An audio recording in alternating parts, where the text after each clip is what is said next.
Hi everyone, welcome and welcome back to the channel.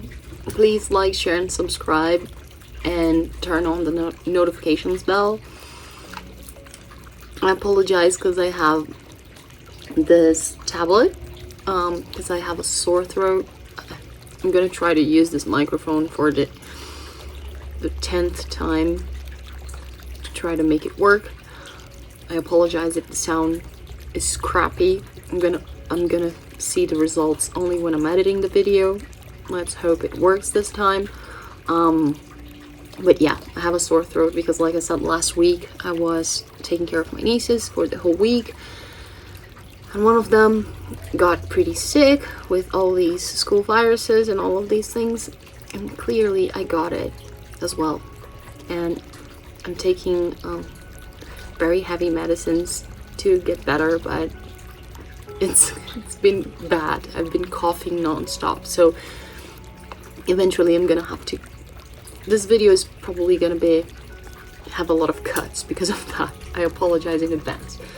Anyways, let's start with this week's energy. I have a lot of notes because it's a lot of things, guys. I'm gonna try to be as short as I can, the least astrological as possible, but the thing is, like I said in the last video, I love this time of the year because it's when I have a lot of downloads, really. Pisces energy and Scorpio. Oh my god, she already started. We barely even started the video. Zuzu, just a second. It's gonna be a nightmare. I already foresee that. I foresee so many things.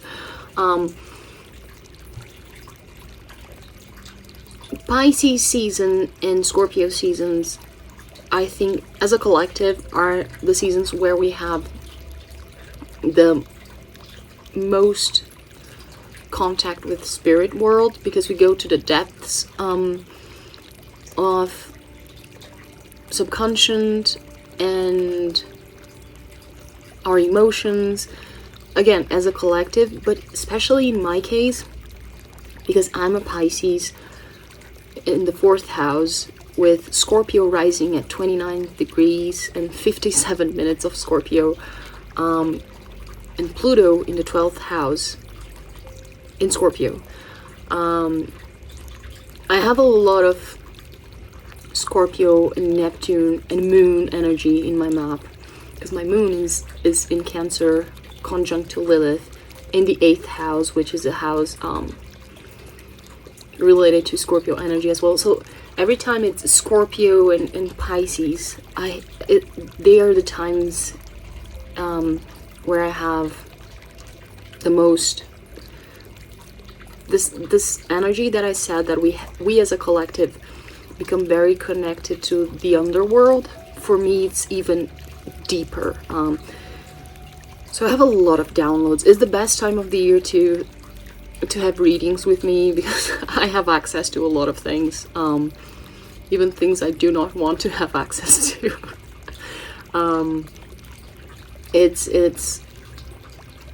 It can be overwhelming, but it's like non-stop. It's non-stop, and I love this time of the year. Anyway, so because of that, I've been having, especially after the October 31st, which was Halloween, and not just that, between October 31st and November 1st, we have the passing, in the passing of the days, between the days, we had the shifting of to the new moon in Scorpio. So it was like, symbolically, it is the day where spirits can walk through the veil.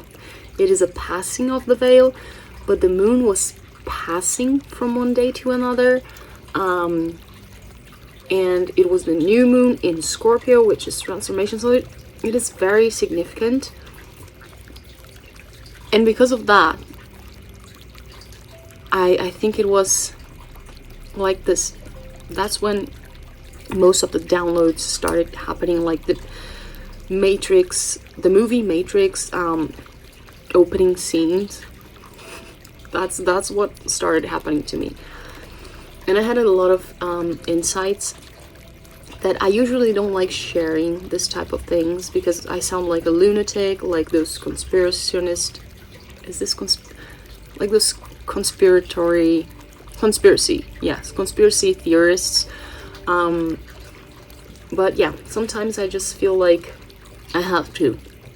I don't want to sound like those crazy prophets or anything, but again, I've been tired of hiding this side of me for my entire life, and it actually has a lot to do with the energy of this week. It's being authentic, and I'm here for that. It's embracing your mission. And it's funny because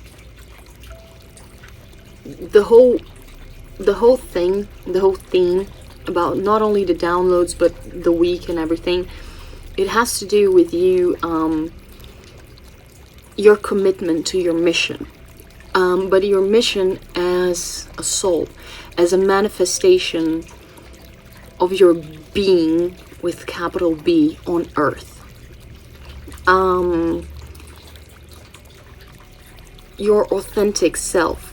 What are you here to do and to be? And how committed you are to do that. How committed to yourself you are and to this real transformation. And for me, it's not even a transformation, it's a revelation. That is the difference. You're not transforming, you're revealing yourself. And the reason why I say that, it even has to do with my sore throat. I've been very sick, and every time I have like this big videos to produce, I've been noticing, especially this year that is a very karmic year, I get very sick. And it's like as if there are forces that do not allow me, that don't want me to record a video, spread the word or anything. But in the beginning I thought it was that, but then I started realizing that it wasn't that, especially after this downloads in this month, because it wasn't just a sore throat. The camera, I tried to record, especially the Portuguese video that I recorded previously to this one, the camera literally started moving around. I just put it in the tripod, I mounted it onto the tripod, and it started moving as if there was like an entity moving the camera all over the place. And I tried to record it like the beginning 3 times, and I had to stop, and I was like, okay, let's just fix it, see what's going on. And just when I realized what was happening, that's when it stopped. It was literally, and it is literally every time that happens, like things with my computer and all of these things that drive me insane. All these production issues that I have, recording videos for clients, for YouTube, for whatever, especially regarding my voice, because it's what I use to my health. It's what I need to do this job. Is my higher self. It's not even spirit. It's my higher self testing me. How much am I willing? It's like how much I really want this. How important this is for me. How far am I willing to go? Into what extent? Again, how committed am I to this? And I really am. I really am. It's like, okay, no matter what life throws at me, I have to do this. I feel like I have to do this. If it wasn't important, I would just give up and say, oh, whatever, I'm just tired, I'm not gonna do this, it's not worth it. But it is worth it, because again, it's part of what I feel, what I have to contribute here on earth. It's a gift that I have. And we have to realize as mankind that we are part of a bigger conscience called Gaia. Gaia, the earth, is a conscience, is a living being, conscious of itself and of its parts. It's a living organism. And we have to understand that we're like this clock with little cogs and pieces that have to work together. And each one of us have a specific function and a specific place. And we have to be working in a pristine way in order for things to happen in balance. And humanity hasn't been able to do that yet.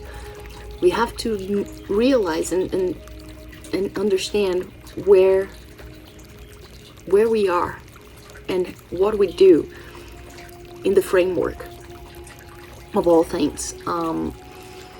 It's like a car. In order for the car to work, no part is better than any other part. If there's a screw or I don't know, a piece of windshield that is out of place, it can be damaging to the car. Everything has to be in order for the car to work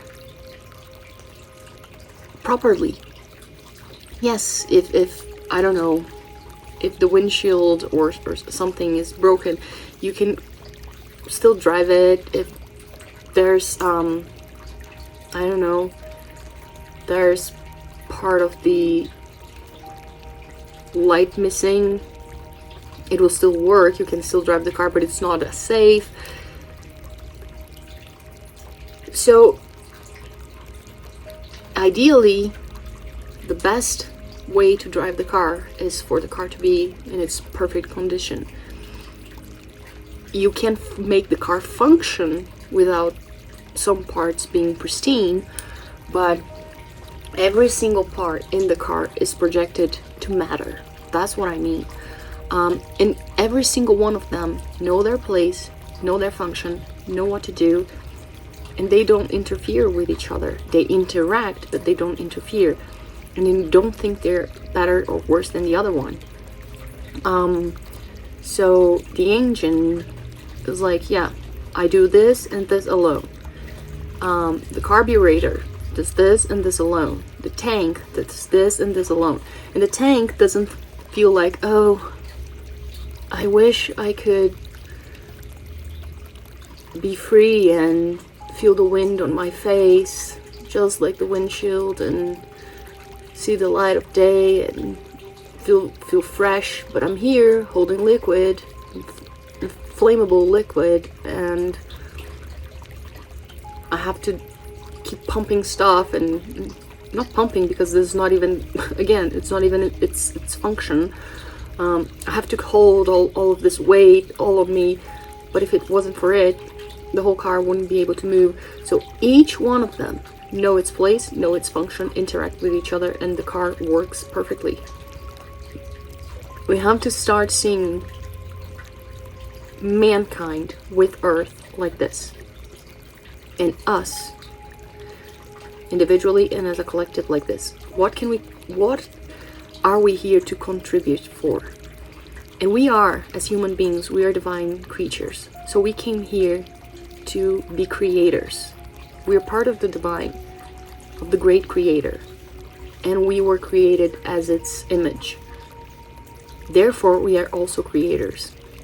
So it is our duty to create something and to feel fulfilled, self-fulfill ourselves on Earth through creativity, by creating something. And when I say creativity and creating something, it's not performative arts or painting, because people always go to that side. No, it's literally materializing something that brings joy to yourself, and not that you feel that can contribute to the world, that you're proud of,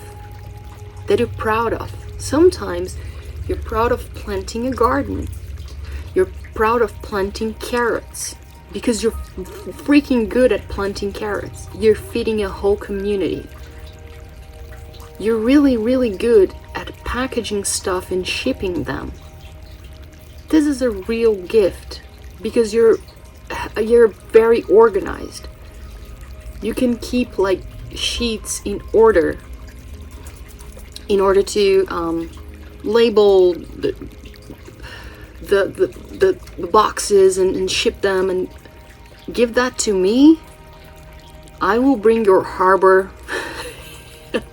I will make it like a hoarder out of your harbor. That is not my gift. I'm horrible with that. Some people are amazing. And this is creation. This is creation.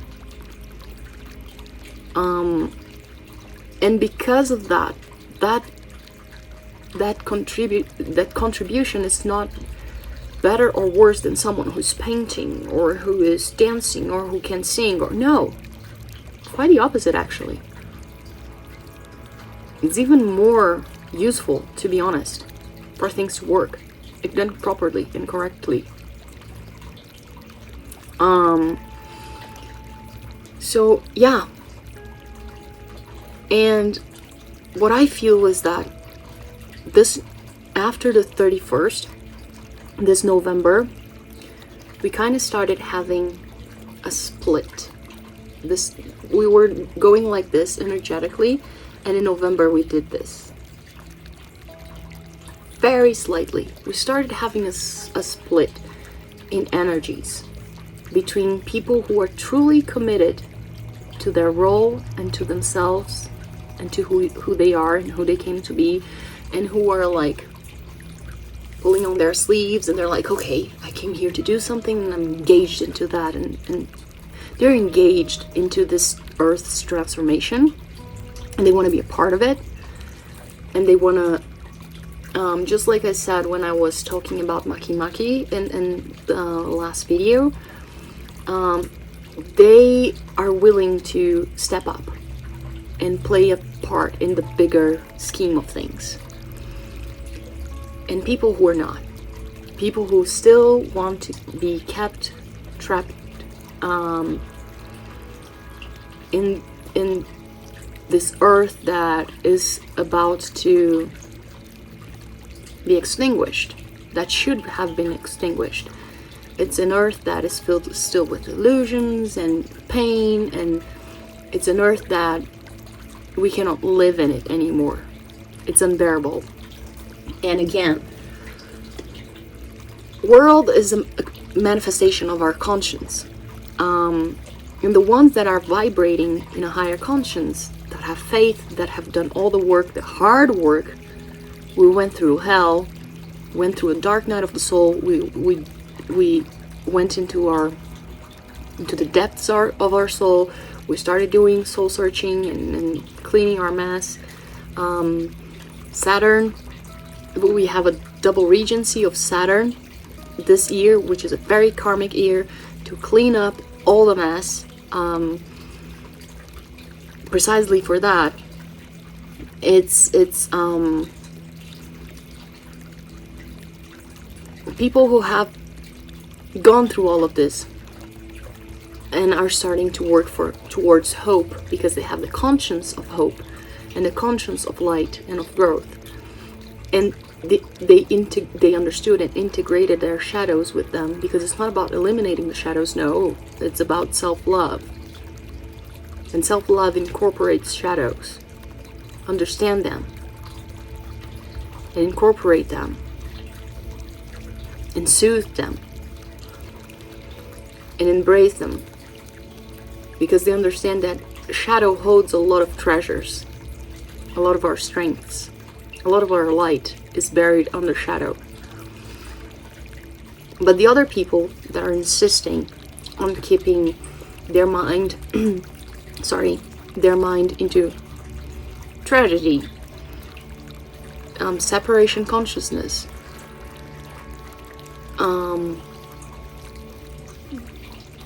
disorder,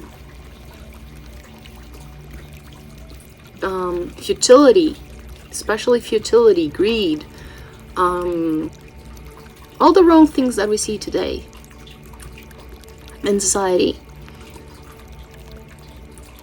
endless consumption of things and resources, and not only endless but useless, unnecessary.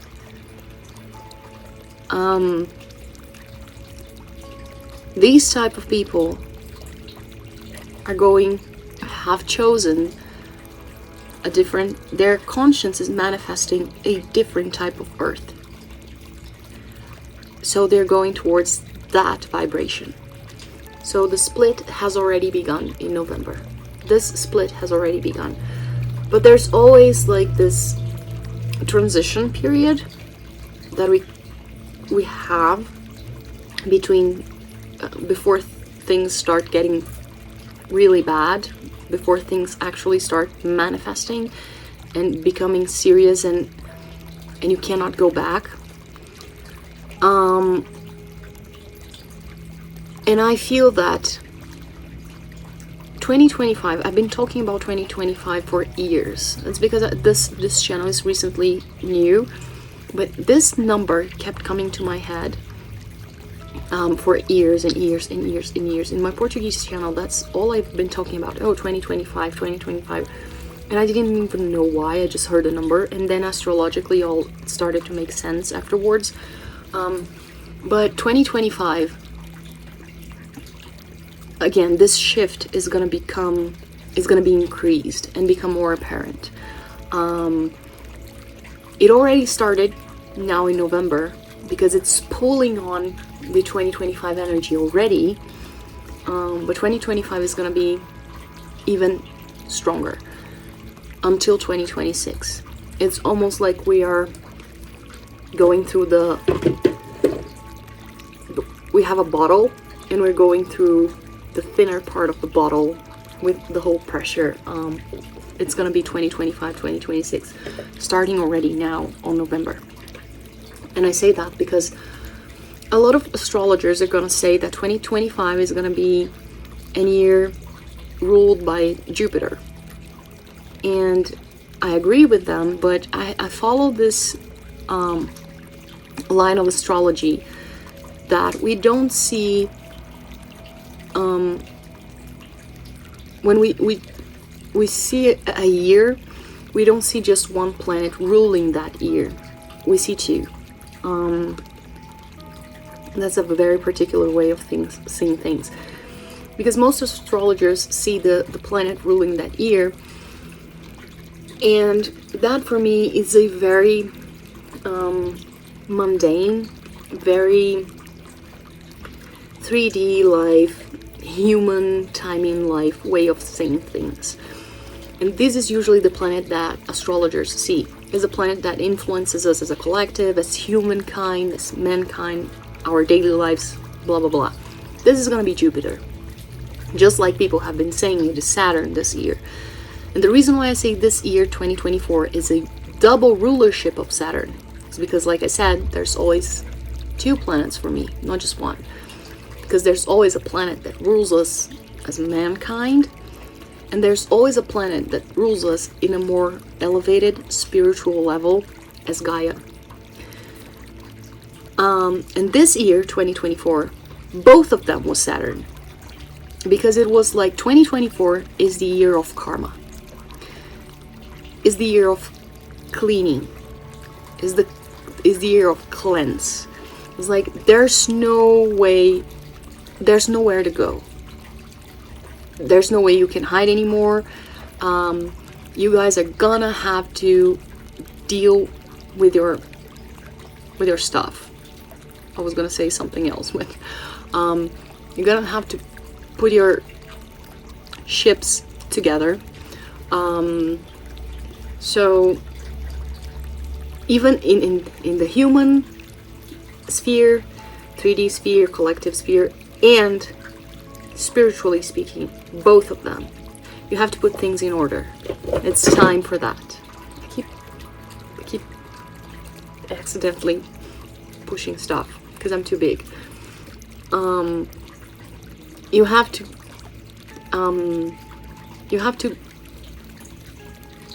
be serious from now on. That is why be mature physically and spiritually. That is why it's a double rulership of Saturn. But next year, like I said, a lot of astrologers are going to say it's a year ruled by Jupiter.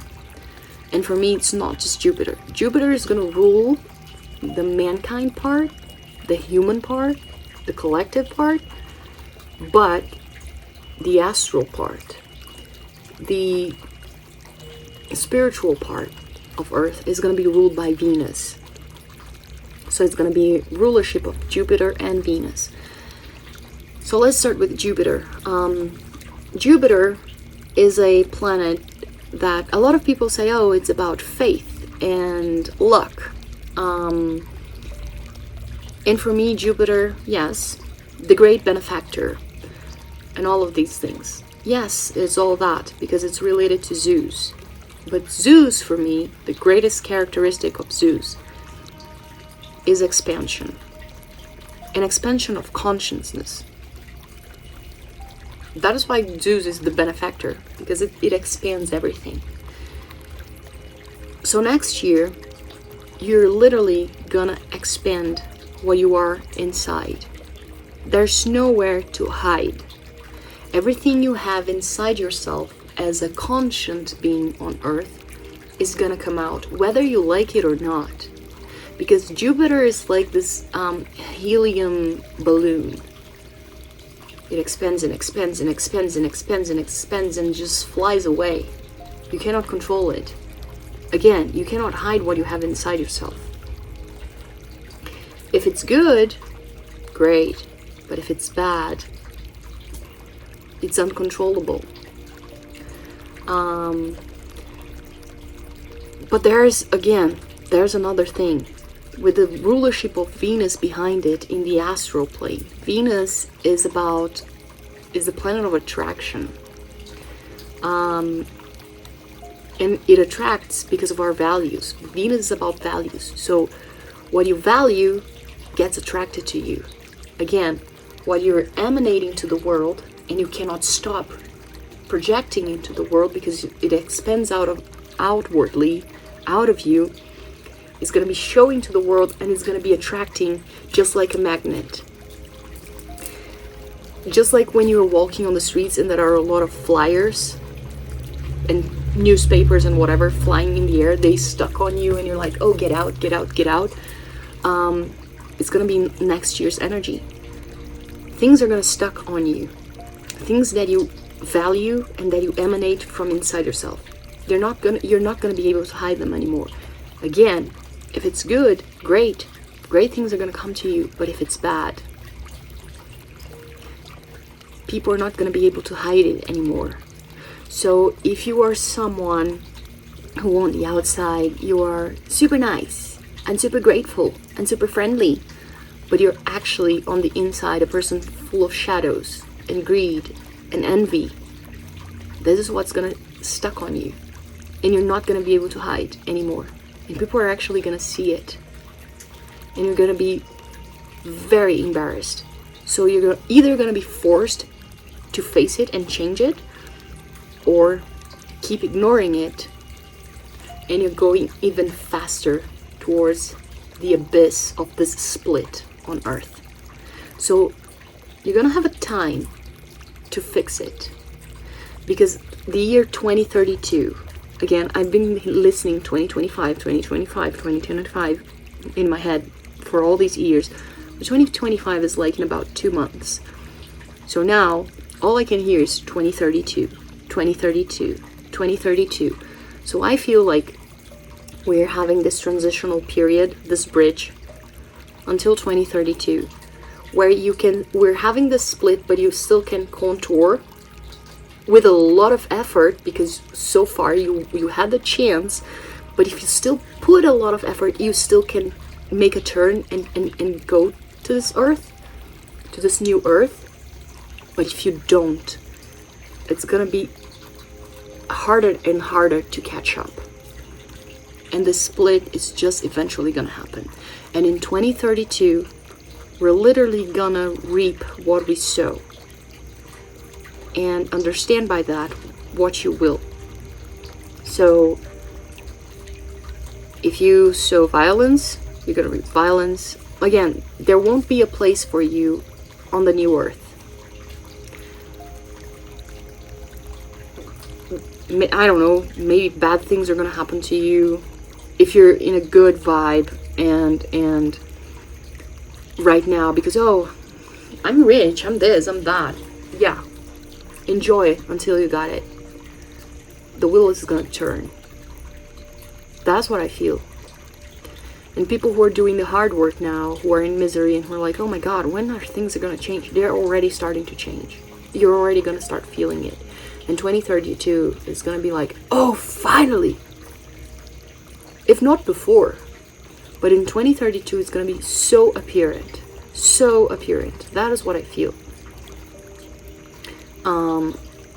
Because I feel 2032 it's more a warning to the people who have chosen the wrong path. There's no right or wrong anyway.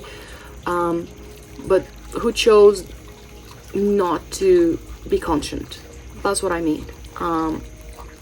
Who chose the path of the least resistance. And who are going to the earth that we don't want anymore. It's more of a warning for these people. So yeah, 2025 is gonna be a year that you're gonna attract what you have inside of you. Literally. What you have inside of you. This is what you're gonna attract. And you have to remember that either good or bad. And if you're attracting something bad, again, do not judge. It is a year, it's Venus. Venus is about love as well. And Jupiter is the great benevolent. So do not judge. Have some self-love as well. If you are aware that you have been doing a lot of work and blah, blah, blah, and you are attracting bad energy towards you, think about it and think if this energy is coming to you, like, I don't know, problematic people, think, why is this person coming to me? The first thing that you ask yourself is like, oh, do I have to do more work? Oh my god, am I doing something wrong? Oh my god, but I've already done so much. Do not judge yourself like that. Maybe remember self-love, Venus, and the great benefactor, Jupiter. Maybe these complicated energies are coming towards you because you have a lot to give. Because you did all the self-work and you have all the self-love, you become a great benefactor that can benefit these bad energies in order to make them turn into the good earth. Maybe it's that, and not the opposite, like, oh, I'm trash, I still have to clean up. No. So be discerning, okay? That's what I want to say. Okay, this is a lot of the downloads that came. Oh my god, this is already bigger than I already wanted. Okay. But this week, we have very important moments happening, especially important 3 days or 4 days. I don't know, I took notes, but look at my notes. They're a mess, and they're half Portuguese, half English. There's some French in here. I don't know why. I'm just insane. And can you see a lot of arrows and... I mean, Pisces with Mercury retrograde in Pisces at 0 degrees on the 3rd house. It's like communicational organization is not my strength, guys. I'm sorry. I have my crazy methods. It works, but you have to bear with me. So I'm recording this on November 2nd, and today we're having a very important energy. Some important energies happening. That, in a nutshell, we're still having a lot of the water energy that I've been talking about in the previous videos, helping us dig deep and understand deeply about our transformation, what I've been going through, especially with this Mars still at 29 degrees of Cancer, opposing Pluto at 29 degrees of Capricorn, making a T-square with Juno at 29 degrees of Libra. And in this square, we also have the addition of Hygeia in Aries. And there's this little block of dwarf planets. Hygeia in Aries, conjunct to Aries Xena at 24 degrees of Aries, and Chiron in Aries. These three guys are together.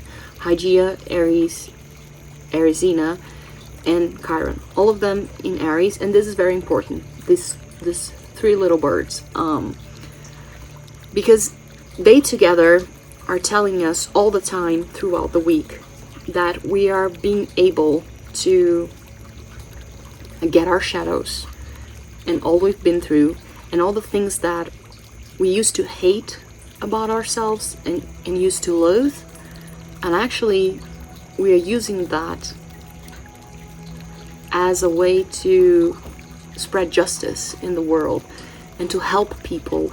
And in helping people, we're helping ourselves, and we're clearing our minds, and we feel like we're making a difference in the world.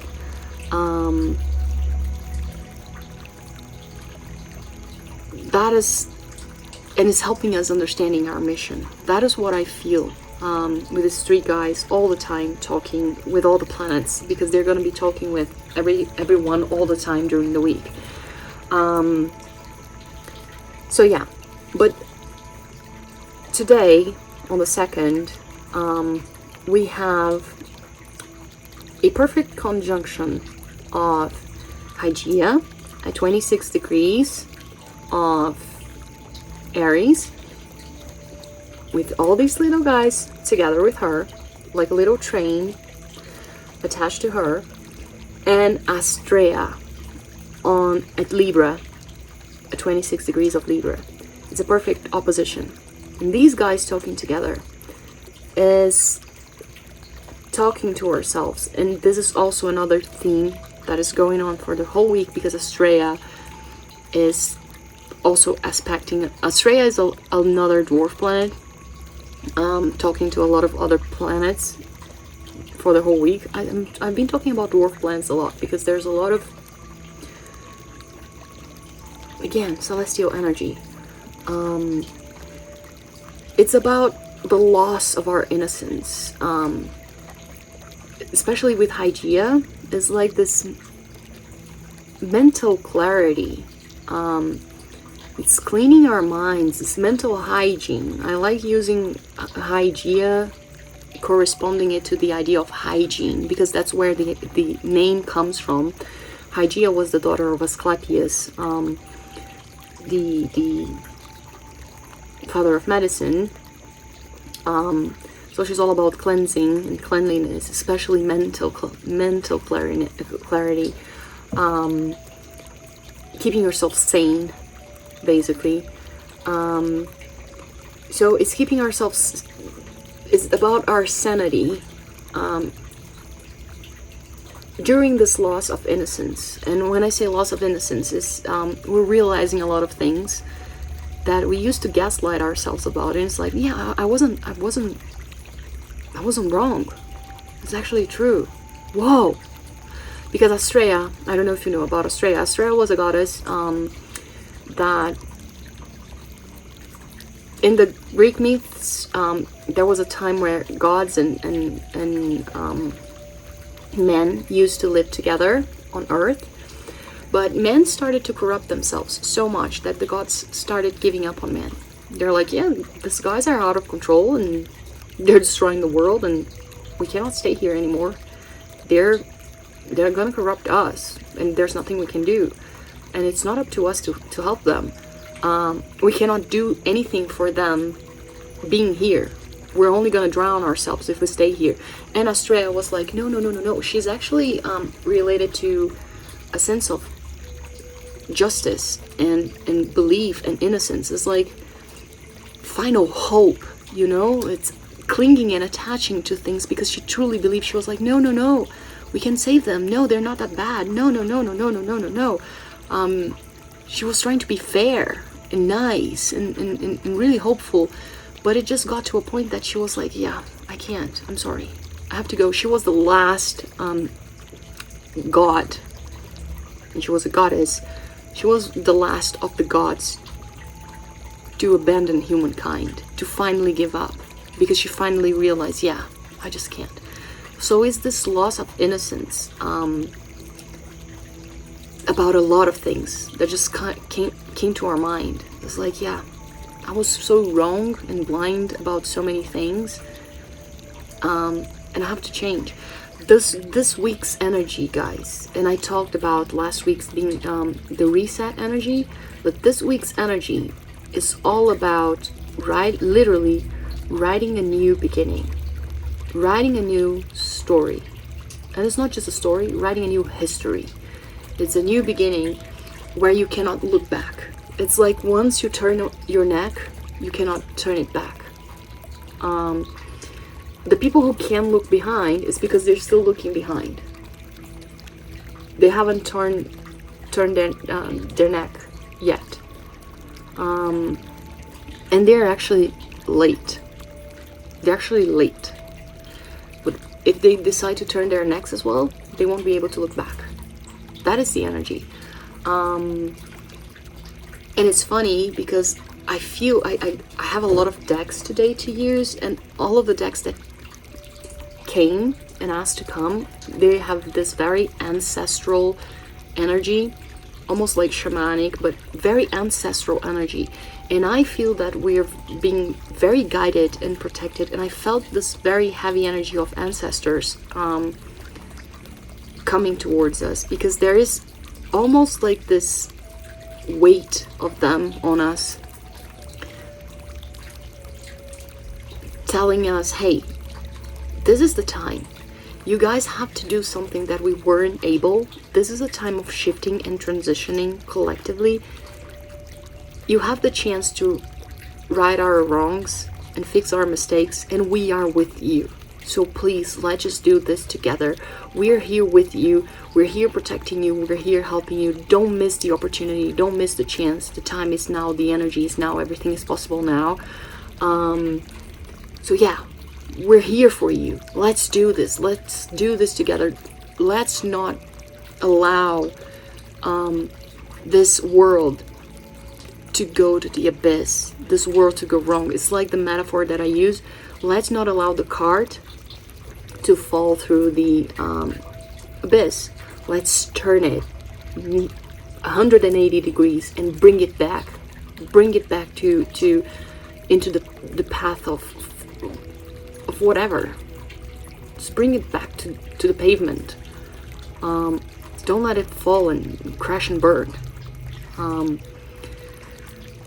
So another conjunction that we're having today on the 2nd, and it's a perfect conjunction, is Venus and Pallas Athena at the 19th degree of Sagittarius, which for me, I love this combination because it, oh my god, my water filter just had this super burst of air and this burst of energy, because it's almost like this energy as well here.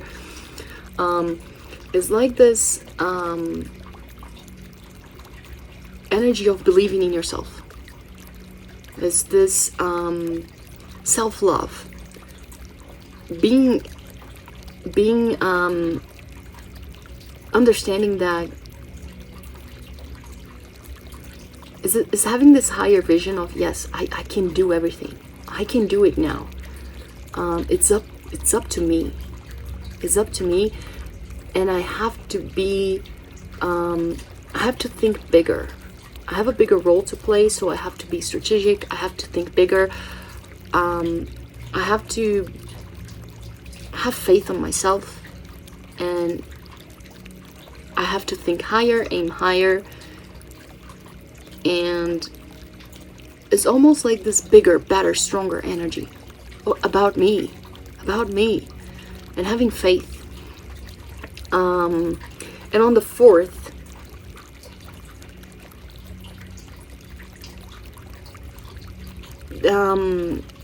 the 4th for me, November 4th, is going to be a very big day, because on the 4th these two, Venus and Pallas Athena, are going to be conjunct to the moon.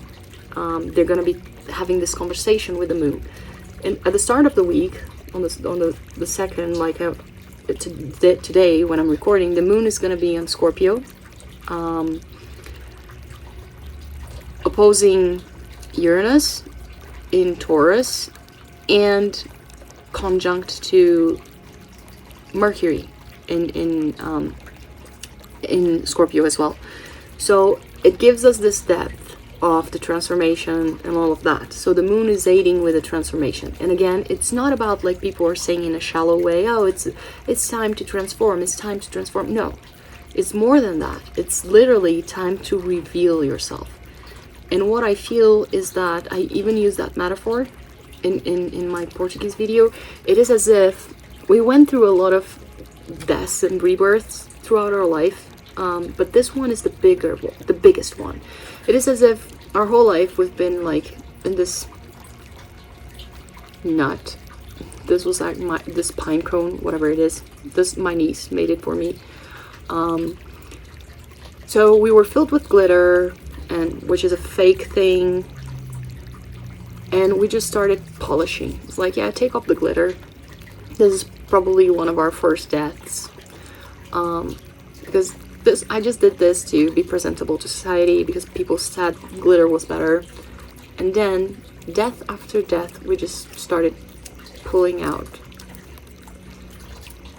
like pieces and pieces and pieces and pieces, and we started revealing ourselves, and it just started to hurt and hurt and hurt and hurt. And it just got to a point in this transformation that, oh my god, there's some glue here. It doesn't belong to the stone, because it stays, it's a piece of my collection because it's a rarity, so it stays in here, and there's this glue. But anyway, it just got to a point that we were forced to become bare and naked, and it just became this, a pebble. Out of this, we turned into this. Inside of this whole mask that we've been wearing our whole lives, we became naked. We became a pebble. And people were like, what the hell? And we started feeling like a pebble. We're like, oh my god, this sucks. I feel horrible. And this is probably how you've been feeling lately, is the pebble. In the past, I don't know, 5, depending on the person, 10, 20 years maybe. I've been doing some reading, especially if you have, for Pisceans especially, Pisces sun.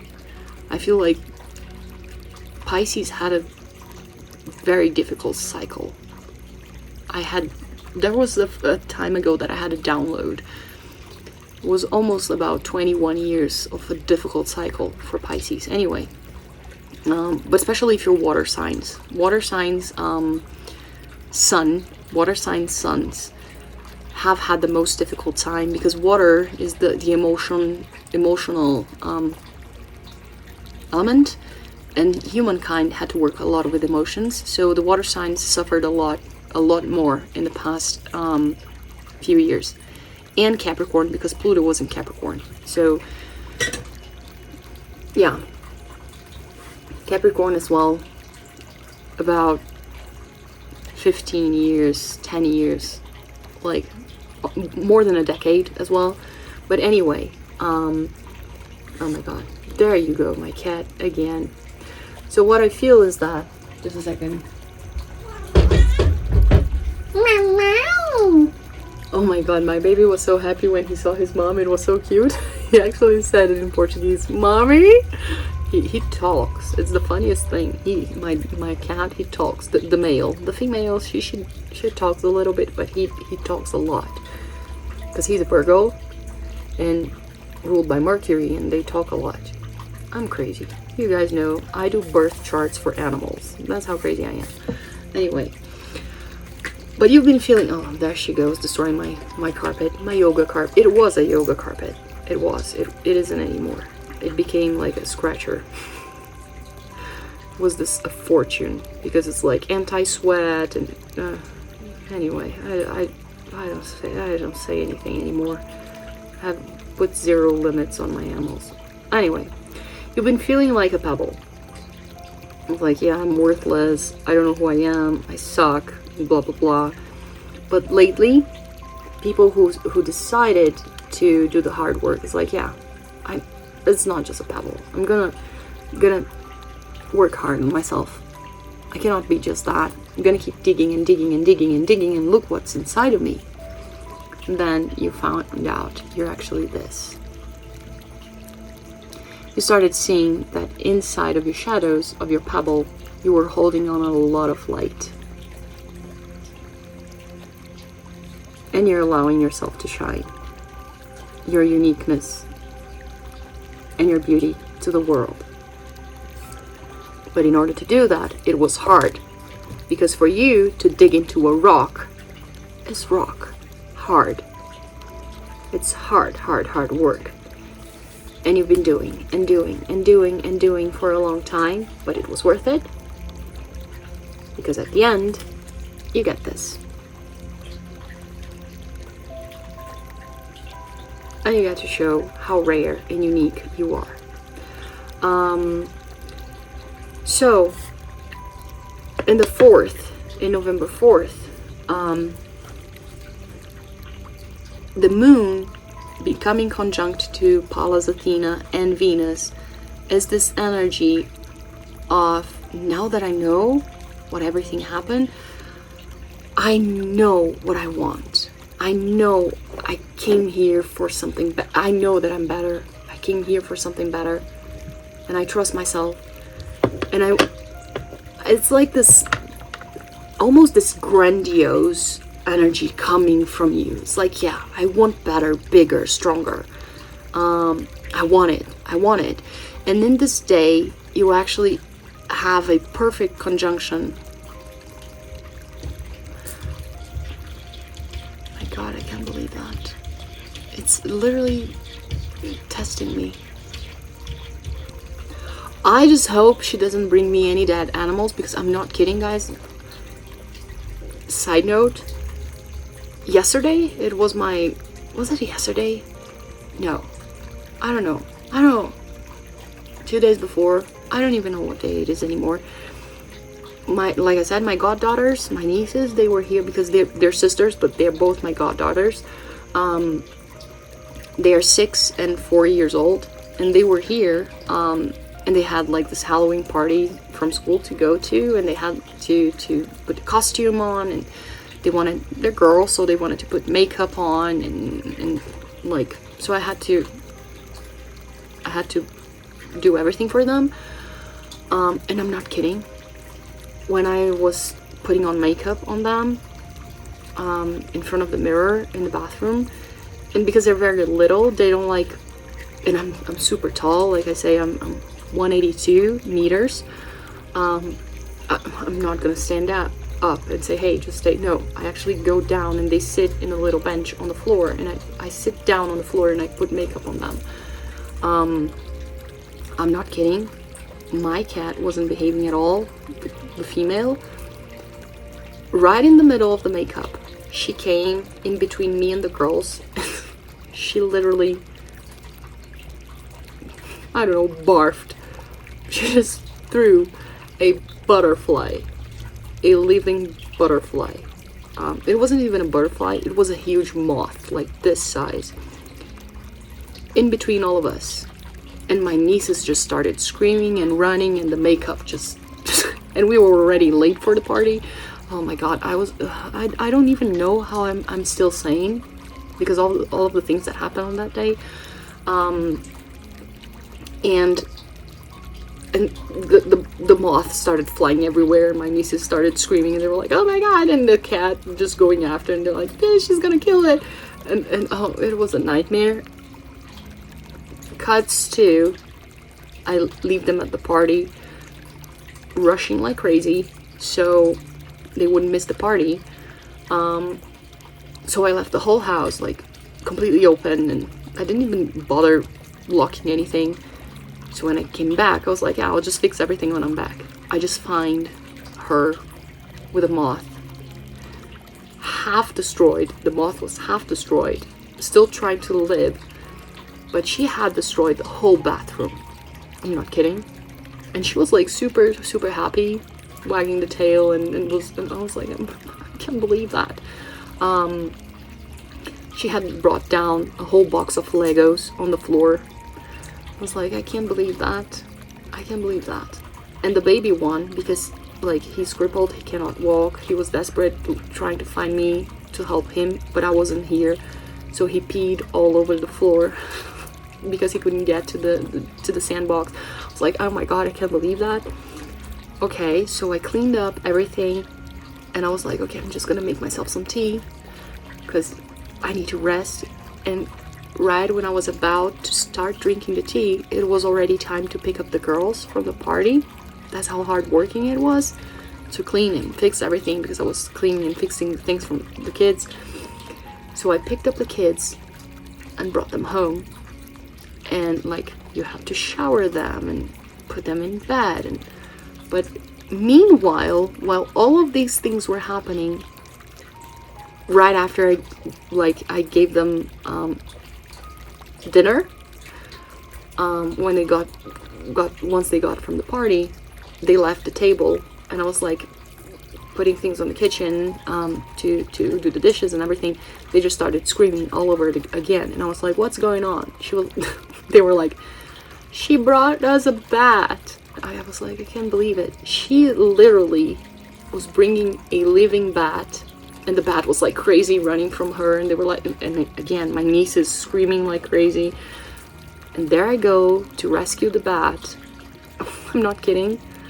I got naked because I took away my shirt in order to save the bat. And I started going to the backyard, because we have a little forest in our backyard. And I went, it was like 10 p.m. naked in the dark with a lantern, holding on with my mouth to put the bat on a tree. And she was following me to see where I was going to put the bat to kill it. And I was like, you just stop there.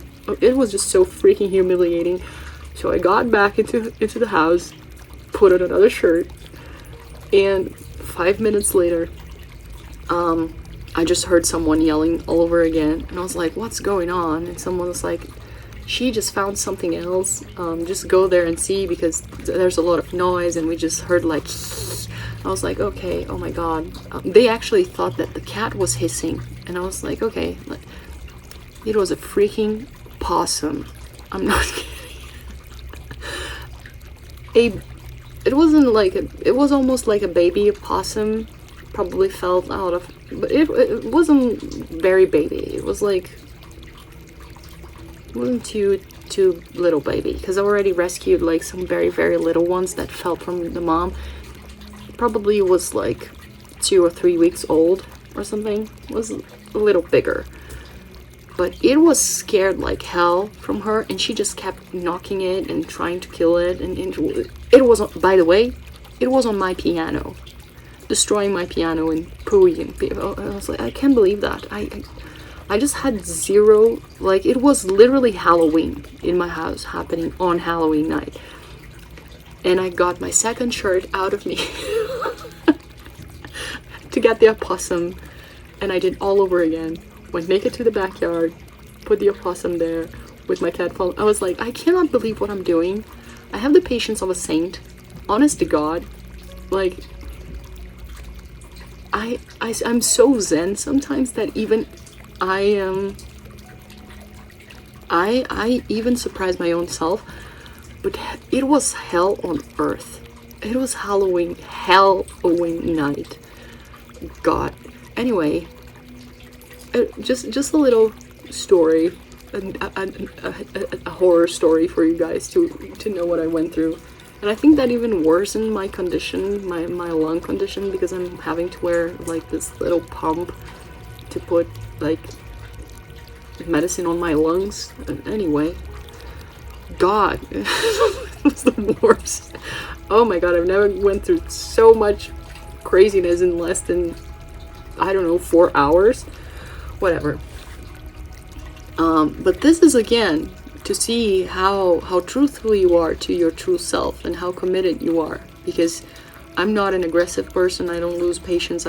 So it was like testing me. It's like, yeah, let's see if you truly are a friend of the animals, if you truly are patient with kids, with animals, with like hell breaking loose with animals in your house and in your place. I was like, okay, let's go for it.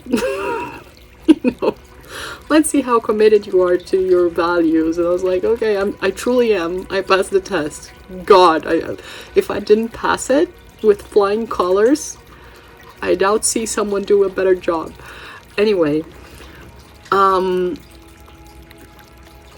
but the reason why I'm saying that is because on the, I don't know why I remember, oh, because of the cat, but it has to do, I swear it has to do with the energy of the fourth day,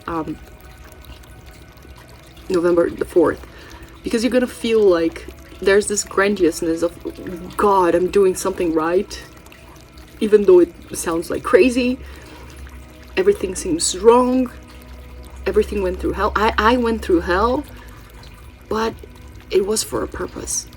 It meant something. There's something there, and I know it, because we're having, like I said, the whole Sagittarius thing with Venus, Pallotina, and the Moon, but we also have a perfect conjunction. Oh my God, let me turn off the air conditioning because it's cold and it's affecting my throat. My baby cat doesn't like it. Oh my God, look at its face, so cute. Sometimes I want to bite him. We're having a perfect conjunction between Saturn in Pisces at 12 degrees, and I love the number 12. I already told this 1,000 times in this channel. I'm not going to go all over again. But at 12 degrees of Pisces, we have Saturn, and it's the last week where we have Saturn retrograde. Next week, Saturn is going to direct movement. And this is very important because Saturn is making us realize our commitments and how serious we are about things. And after that, it's just going to start acting and acting and acting. It's giving us a chance. So, I think it is on the 15th. It's going to go on direct movement. So yeah. Saturn in Pisces on the 12th degrees of Pisces is going to be conjunct, a perfect conjunction with the Wheel of Fortune on the 12th degrees of Pisces. And that is going to be trining the Sun in Scorpio at 12 degrees of Scorpio. So it's a perfect trine with perfect conjunctions. And that for me is, in a nutshell, is like giving you, life is gonna give you signs that things are working. Things are working as they should. Things are moving on. And not only that, the fact that you let go of a lot of things that might have hurt in the beginning, it was worth it. All of the work was worth it. So again, it just feeds even more this feeling of, yeah, I know I can do it. I know. There are a lot of signs. Especially because we have a lot of minor aspects, like quincunxes and semi-squares and semi-sextiles and how do you say that in English? I think it's quintile. I don't know. Anyway, minor aspects that are like small talks. It's like small talks, very close talks. It's like, you know, when you talk to someone that is so close that you can feel their breath. It's like, oh, I feel that you ate garlic, something like that. It's like this this minor aspects. So it's a lot of minor talks between things, like whispering things like, yeah, this is working, this. Especially for me, the most important one is the nodes making a sextile with Mercury. And Mercury is not going to be in Scorpio anymore. Mercury is going to go to Sagittarius, 2 degrees of Sagittarius. So Mercury, that was giving us this whole perspective of understanding our transformation from the depths. It's like really, really understanding what's going on, because it was on the 29th degrees of Scorpio. Mercury is now actually aiding with this whole Sagittarius energy as well of, yeah, I can do this. And how can I do this? How can I go further? Especially with the nodes, because it's gonna be sextiling the nodes, and the south node it's been for a while conjunct to Vesta. It's like, again, how can I do this in order to make my karma work, in order to go where I have to go? And this Mercury is gonna semi-square Lilith at the 14th degrees of Libra, which makes us which gives us a little bit of because we're still having all that opposition happening a lot with Jupiter in a lot of things, making oppositions with Jupiter in Gemini at the 28th degrees. That, especially this Pallas Athena with Venus and the Moon, giving us this grandiousness. It's like, yeah, I can do everything that I wanted, I can do it, and I can do it. And the energy is like, yeah, you can. Now you feel like you can. Nothing can stop you, because it was worth it. It was worth it. All that you've been organizing and going through, you let go of things, and because you let go of a lot of things, you know you can do it now. But this Mercury semi-squaring Lilith, it's a reminder of, yes, you can, but you have to remember that it is you in the first place. Always remember that when it comes to relationships and relating to something, never forget about yourself. You are your number one priority. And not in an egotistic way of forgetting about everything and everyone, because in the bigger scheme of things, remember, reverbing in the background, like this big woo, woo, woo. There's always this conversation between Pluto and Cancer, this opposition, saying you have to remember that this transformation, from now on, everything that you do, you have to put nurturing yourself as a priority. If you don't take care of yourself, no one will. If you don't look after yourself and the ones you love, no one will. And Juno in this T-square is also saying how committed you are to you and the ones that are closest to you. So never forget that. And the semi-square is like this harsh conversation of, yes, you can do everything, but never forget about your emotional needs. Never forget about yourself in this quest. Don't be over-ambitious. Don't be over-ambitious. Always listen to yourself and your emotions. Always, always, always, always. Especially because this Mercury is going to be opposing Sedna at 0 degrees of Gemini as well, reminding you that you went through all of this. There was a big pain and a big hurt and a big price you had to pay. You felt you didn't go through all of this unscathed. You felt betrayed. This transformation was big and it brought out the best of you, but there was a huge price you had to pay for it. So because you didn't listen to yourself, you listened to false promises. So make sure you're not listening to false promises anymore. Otherwise you're going to go through another very difficult cycle and you're going to feel betrayed again. So never betray yourself anymore. Because if you need to betray yourself every time in order to have a rebirth, you're only going to learn through pain. And very, very deep pain, and you don't want that anymore. Now it's like the Sagittarius energy. Is Athena, it's Pallas Athena with Venus. It's like, I can learn and I can love and I can be strategic in a more optimistic, philosophical way. I don't have to be in pain anymore. I have better strategies. It's like learning through love.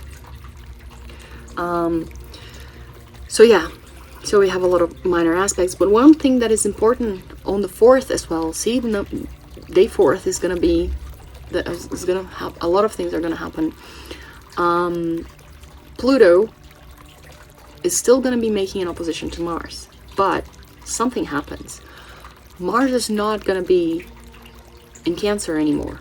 It's going to shift to Leo, 0 degrees of Leo, which aids to that idea of the breaking of illusions,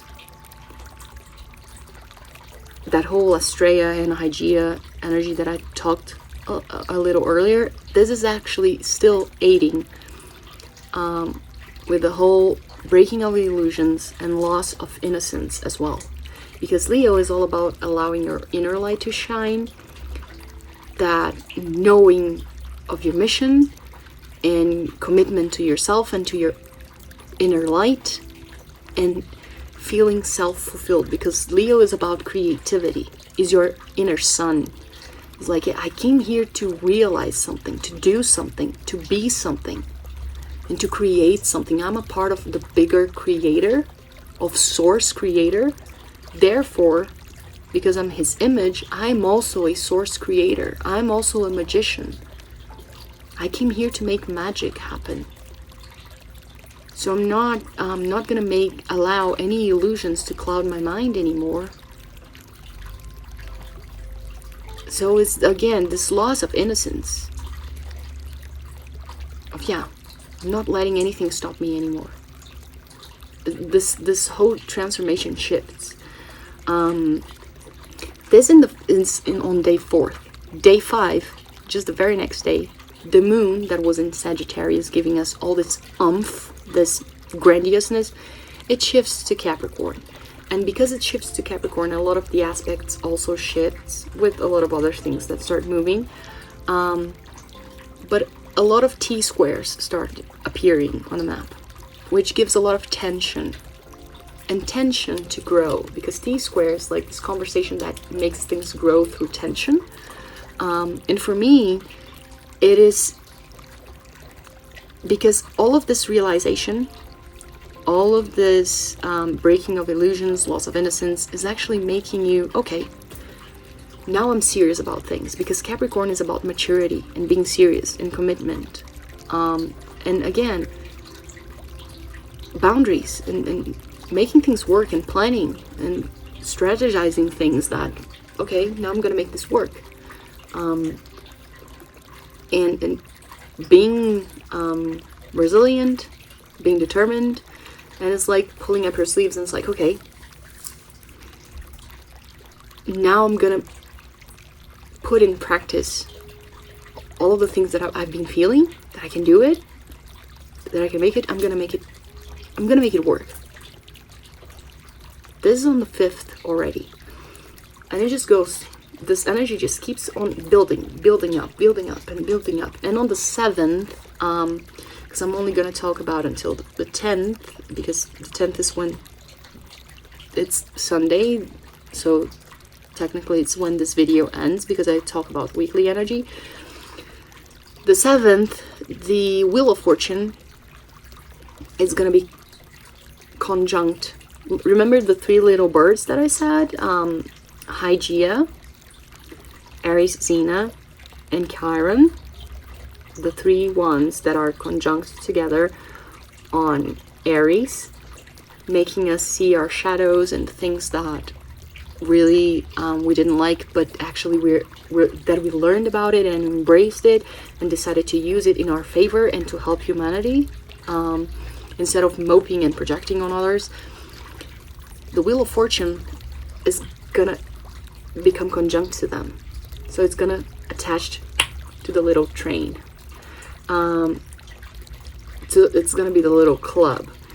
So the little this little train with the Wheel of Fortune there on the 7th are gonna make opposition, still making opposition to Astrea at the 29th degrees of Libra, who is conjunct to Juno, but I'm gonna go get there, who is still making a square to Pluto in Capricorn. Astrea is still making a square to Pluto in Capricorn, but Astrea is conjunct to Juno, who's also making a square because it's conjunct. But Juno has moved. It's not in Libra anymore. Juno moves to the 1st degree of Scorpio. And that changes the whole game. Because so far, this whole energy was talking about how committed you are to yourself and to the ones you love and to the ones you're close, and to making sure that you never forget about you in a relationship when dealing with relationships. It's like your first commitment you have to have is with yourself. But when it moves to Scorpio, Juno, with everything else, rewrites to the following sentence: how committed you are to your transformation. So again, how committed you are to your mission, to guiding everything that you learn with your shadows and what you embraced, and this transformation and your sense of self-realization, and how committed you are to putting this all into action from now on to your transformation. Show how committed you are to your own rebirth, to your own new story, to rewriting your own story, to your transformation, to your deep transformation. And because of the Wheel of Fortune there, it actually shows you, it gives you hints of how committed you are. It's going to be testing you because it's in the middle of your shadow areas. So it's probably going to be a little bit of a tense day. It's like, oh yeah, you want this? So let's see how much you want it. How committed you are. And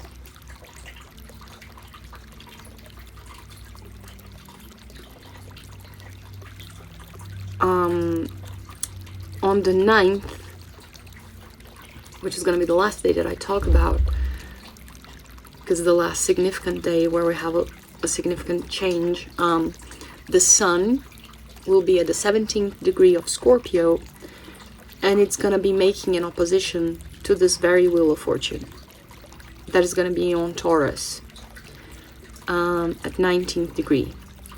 So the Sun talks about our spirit, and it making this opposition with the Wheel of Fortune in Taurus. It's all about checking how our transformation is going. It's like, hey, how is it going? Is it working on our spirit? Is our spirit happy with it? Do we feel we're going in the right place? Are we evolving? Are we happy with the way things are going? With how we are transforming and fixing this transformation and grounding it on Earth, because it's Taurus energy. And at the same time, the Moon goes to Aquarius at the 24th degree. 24th? Yeah, 24th degrees of Aquarius. And it's going to be squaring Uranus in Taurus. And this is significant because it aids to this energy of the Sun, but in a harsher way, because squaring is a harsher talk. It's a more serious one.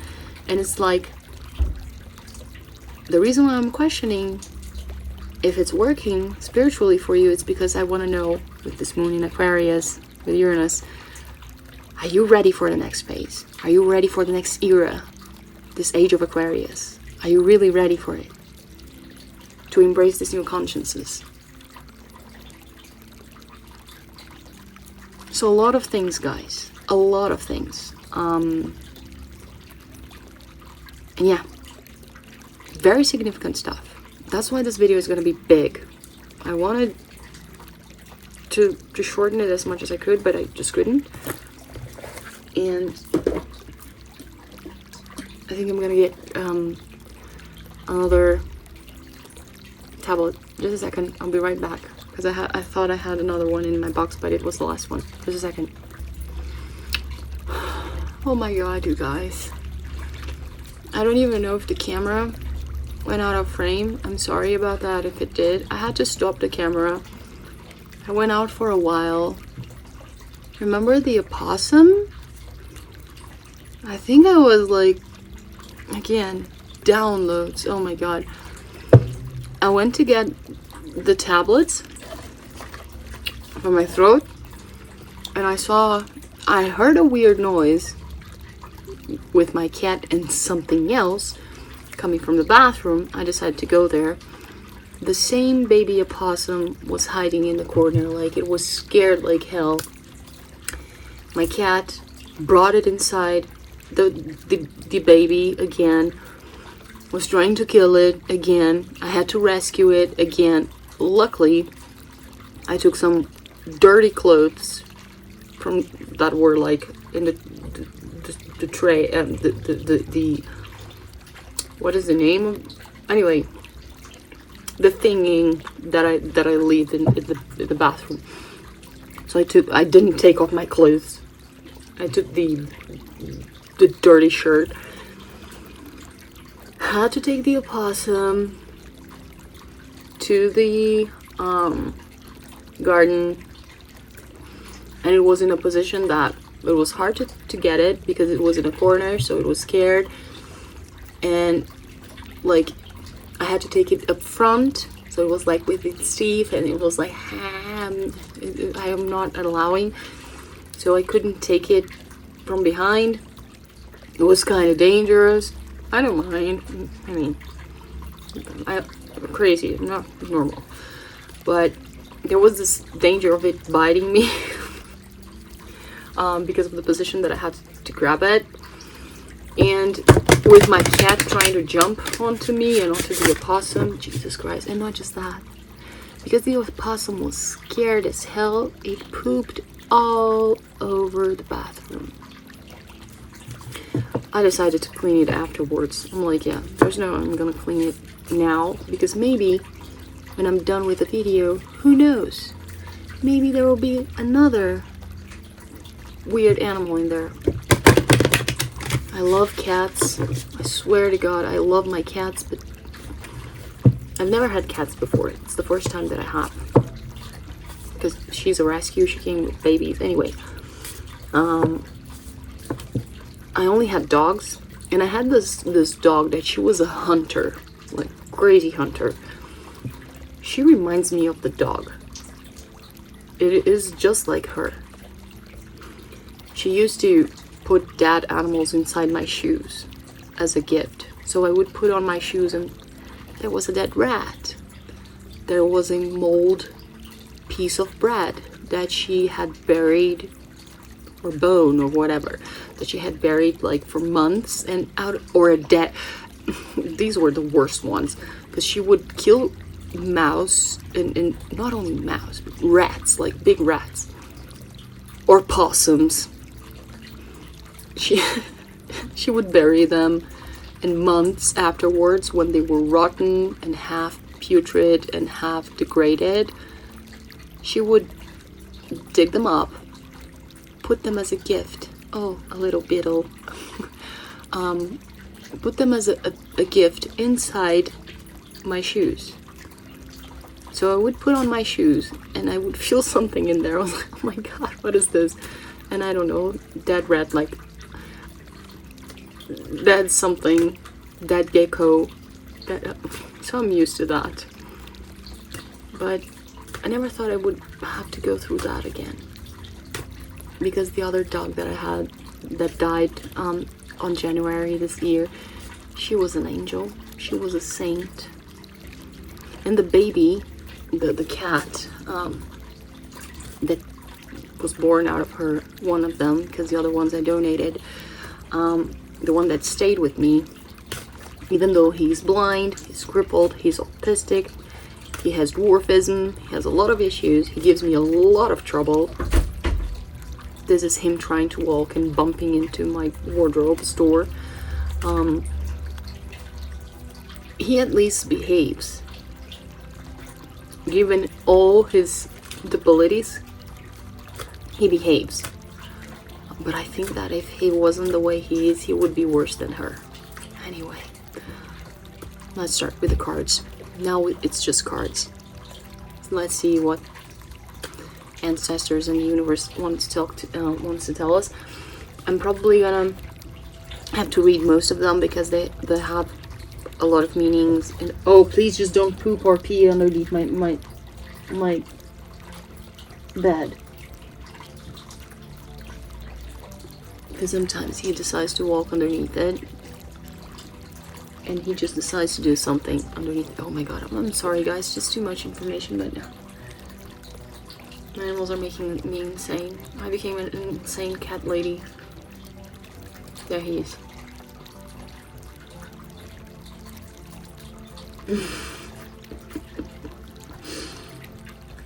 I think he's after his grazing. Oh my god, he keeps falling. Poor baby.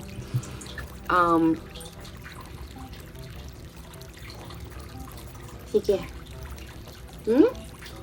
Mãe? Yeah?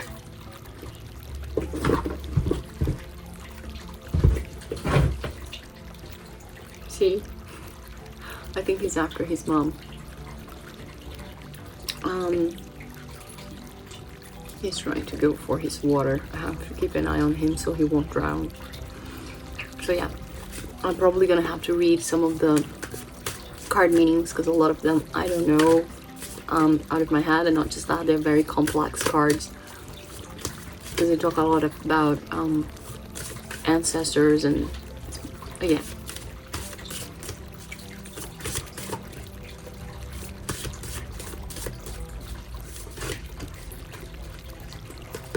Okay.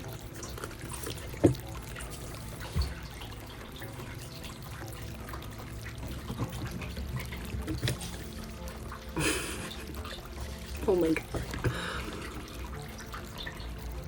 Floripis, Deva of the Plant Mysteries. Where's my book? There you go. Number 14.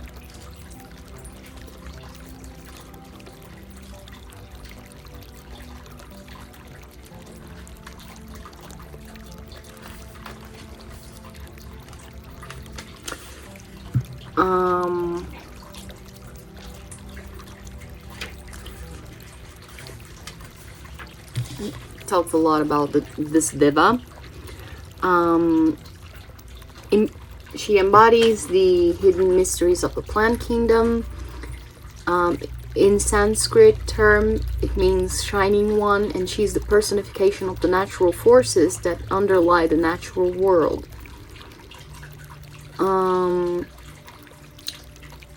Then it describes, oh my god, by the noise, she killed something. The noise at the corridor, in the hallway, she killed something, and she's running after it. I can't believe it. Barely even started.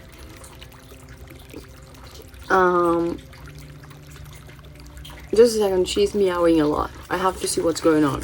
Just give me 1 second. Jesus Christ. God almighty. She just brought me a beetle. Not that bad. So, moving on.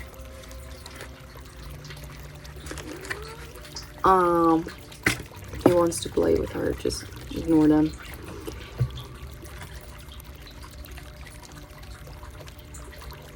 If you draw this card, Floripes reveals an entire body of the mystery that after many years of transpersonal development and spiritual endeavors, you are ready to enter. For millennia, sages, philosophers, poets, artists, theologians, and indigenous shamans have gone beyond the veneer of civilization and culture to encounter and explore what is known as the numinous. A message just came to me. The numinous is also known as the mysterium tremendum, which is the sublime awe a person experiences when contemplating the great mystery of the divinity in our existence. You know without a shred of doubt that something ineffable animates your physical body and mind. We call this the soul. The purpose of the ancient mystery rites and shamanic rituals was to bring illumination and understanding of the soul into our temporary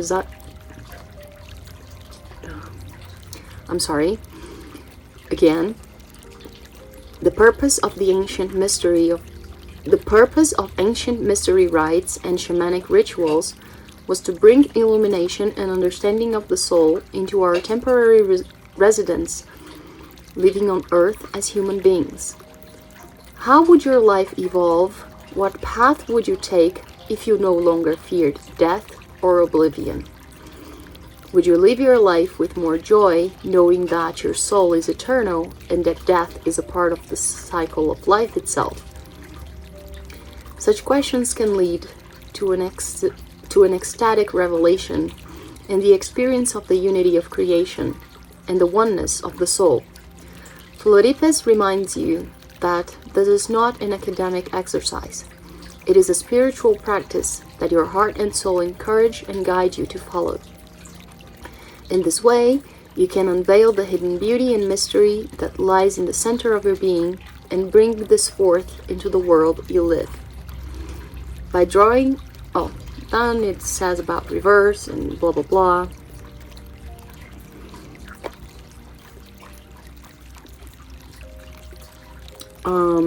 And then talks about this whole thing about Gaia imbalance that I said.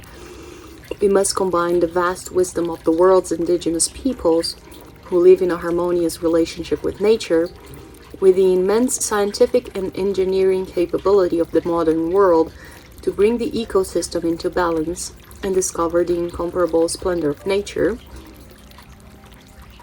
How would your life evolve, and what path would you take if you no longer feared death or oblivion? Would you live your life with more joy?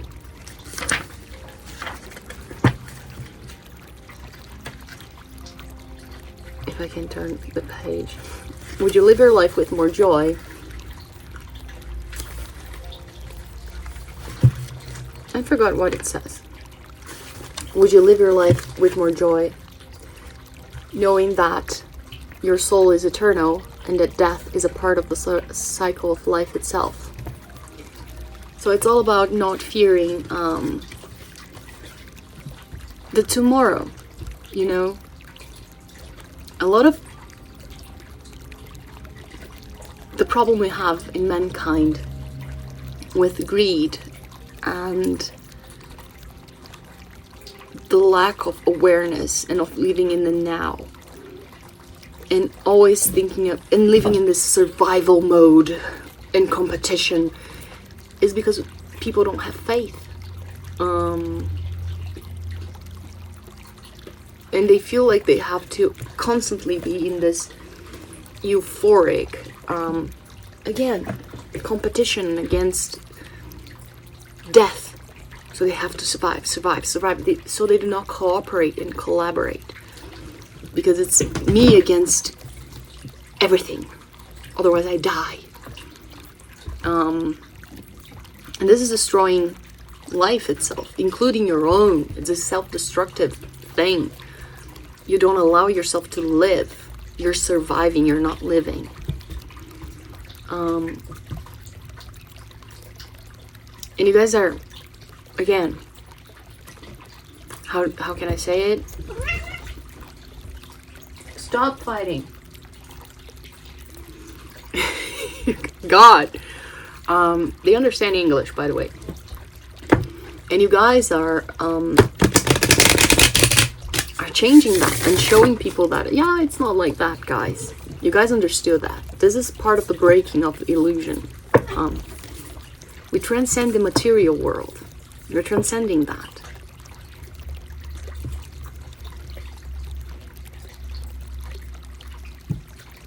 See what I have to deal with?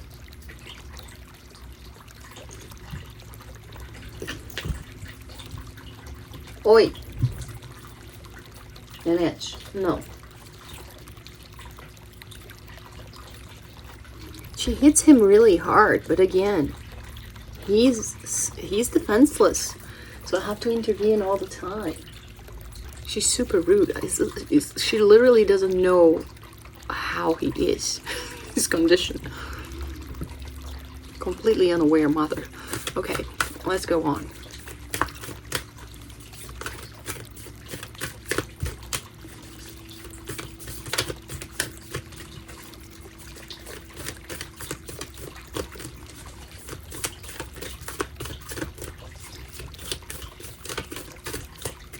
This one is about a mission, a calling, our mission, our calling here on Earth as beings. Do I have just one? Yeah. These cards are a little thick, so I get the impression there's always two, but it's not. Maitreya.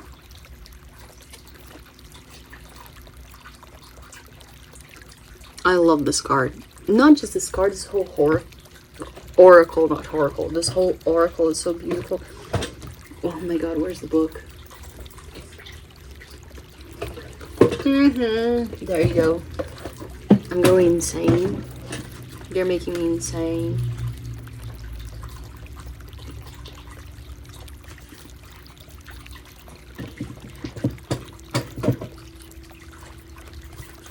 There you go.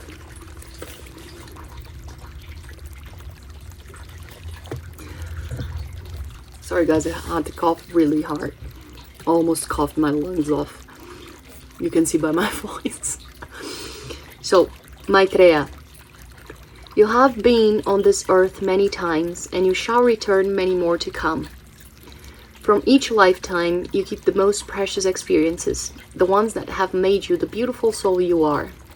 You have witnessed humanity's unfolding and experienced all there is. Your mother in this life may have been your daughter in another. You may one day be your child's child.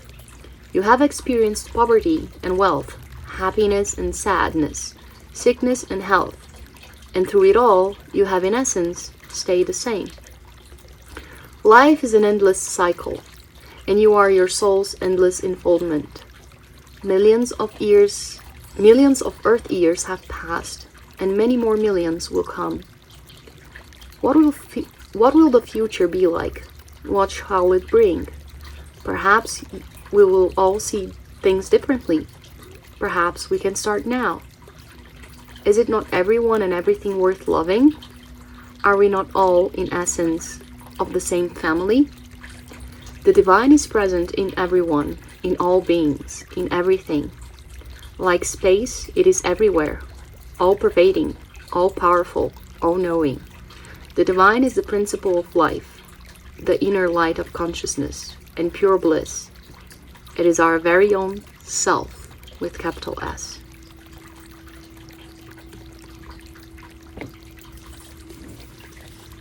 Yeah, guys.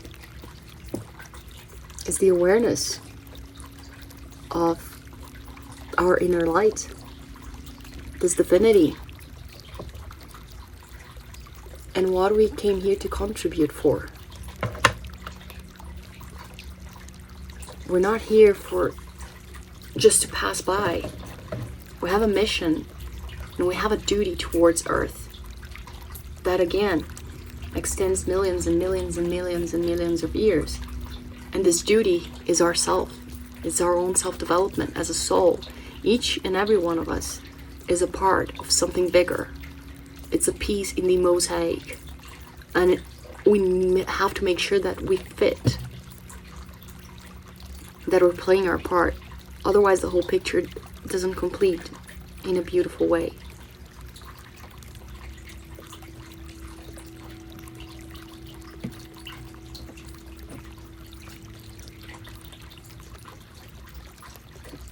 Where is the one that I was supposed to... Oh, this one, yeah.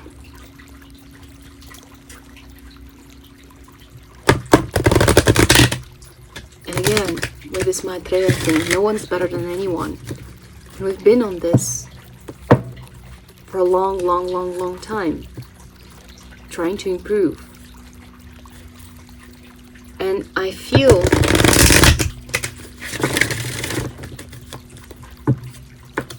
I have this vision now, again, downloads.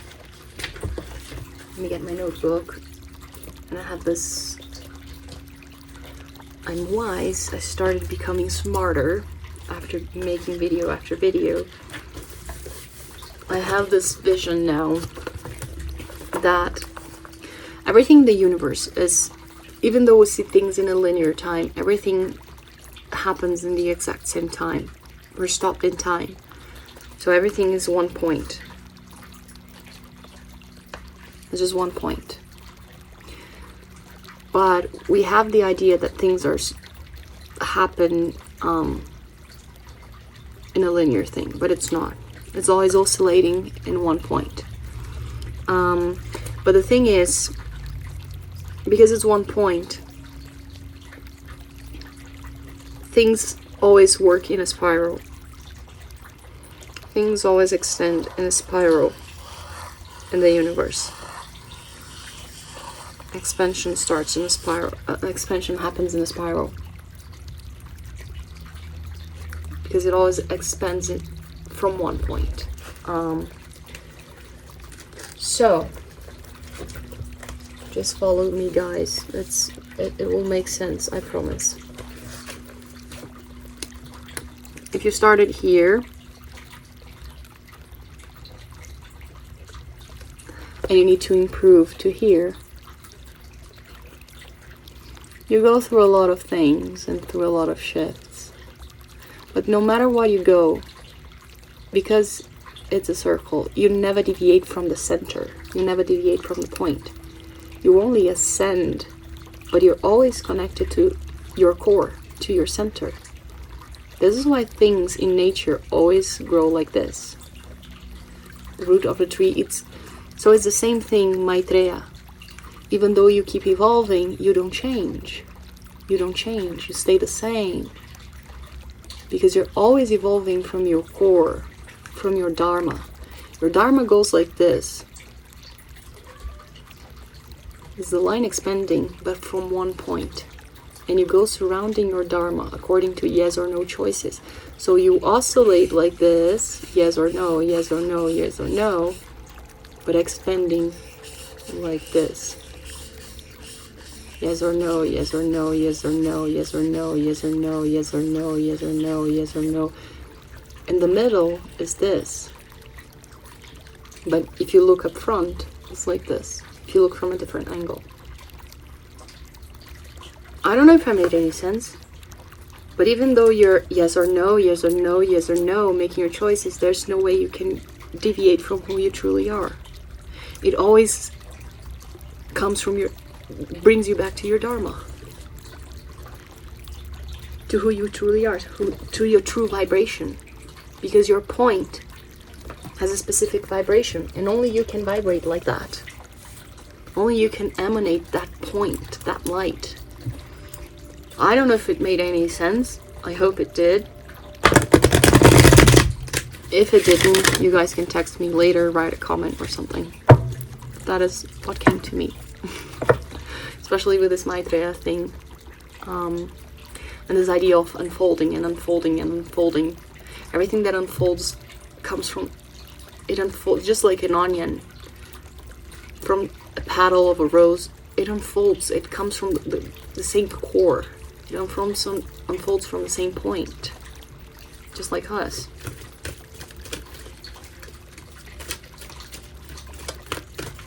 This is a relatively new deck, and I love using it. It has a lot of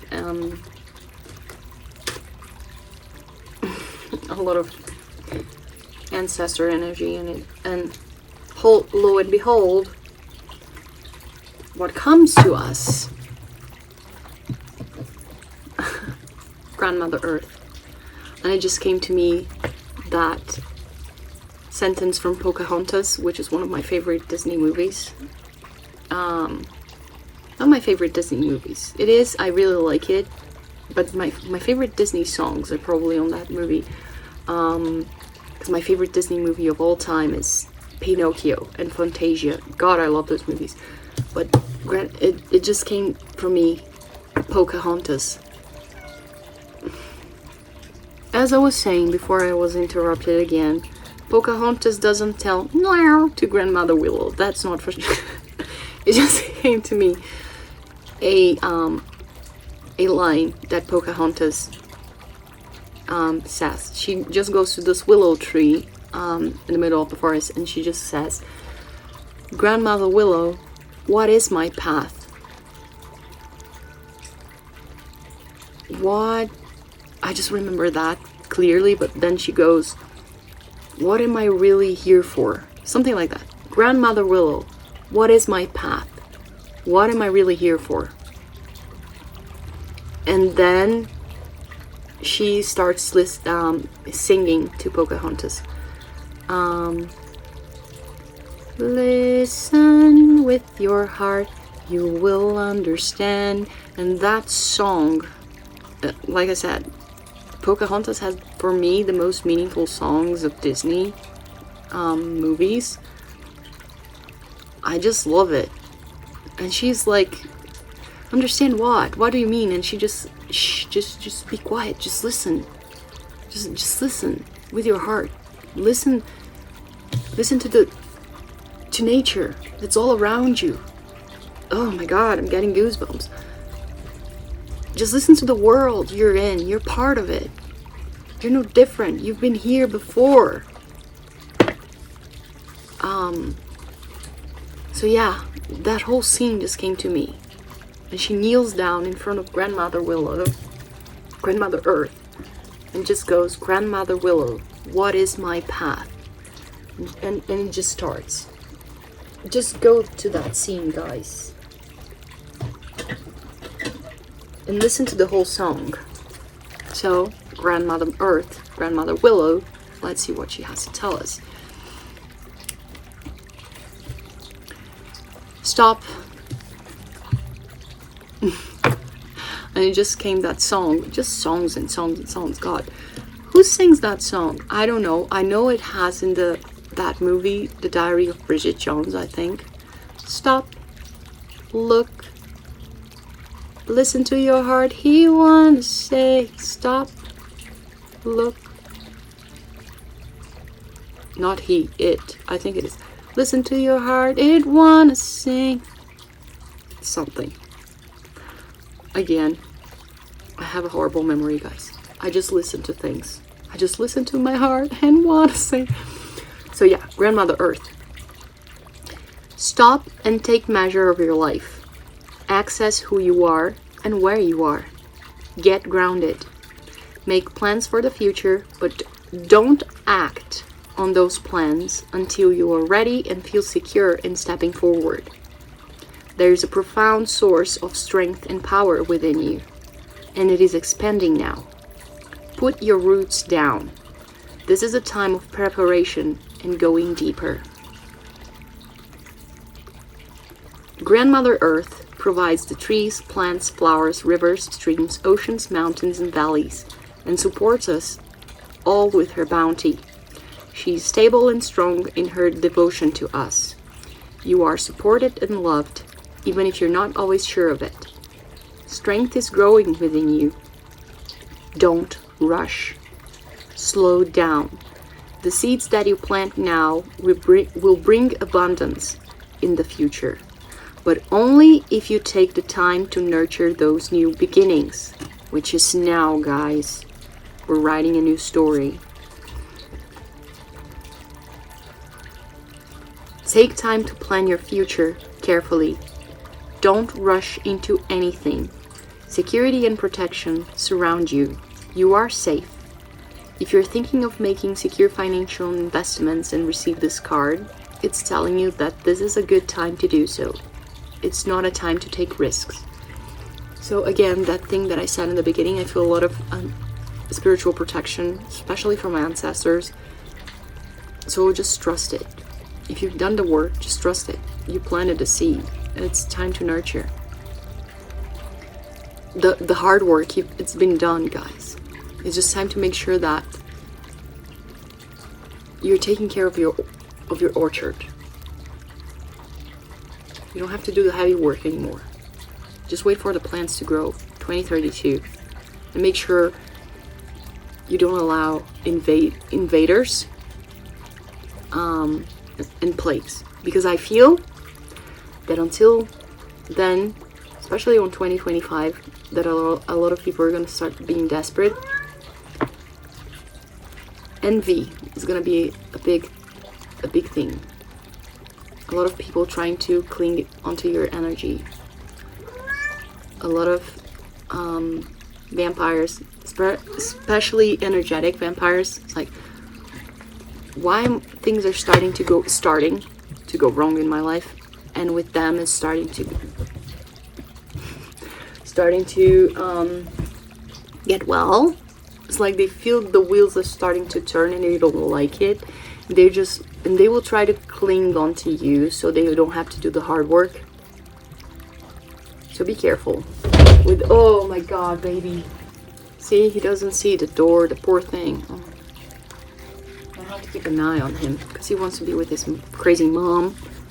Anyway, he's just staying here. But I have to close the door because not only the cicadas, but my neighbor is giving a Halloween party ever since yesterday. It's very noisy. And I don't want no possums getting inside of the house again. Anyway, like I was saying, I feel that a lot of envious people and people who don't want to let go of your energy are gonna try to steal from you energetically because they don't want to do the hard work. They will see the big wheels keep on turning. Proud Mary, because a bunch of proud Marys will not leave their pride behind. They will try to surf on your wave for a little while. Do not let that happen. They can be very deceiving. Try to see their intentions. That's why it's like be grounded, be grounded, be grounded. Yeah. So, to deepen your connection to Grandmother Earth and bring security in all forms into your life, that is why it's also listen to your heart. You will understand, because your heart is going to tell you what is true and what is illusion. To deepen your connection to Grandmother Earth and bring security in all forms into your life, walk barefoot on the earth, place your hands in the earth, or make investments. Imagine the strengthening, grounding energy of earth feeling you and your life.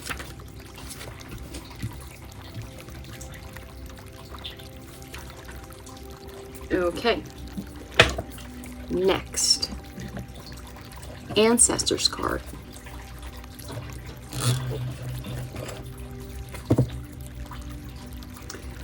What do our ancestors want to tell us? More answers. Ancestors.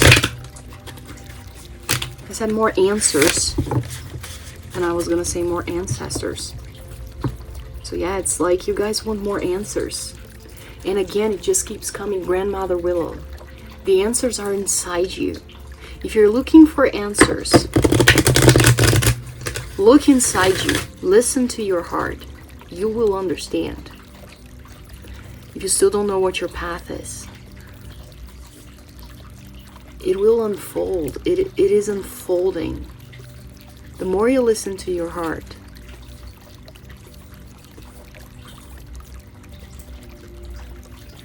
it will unfold your path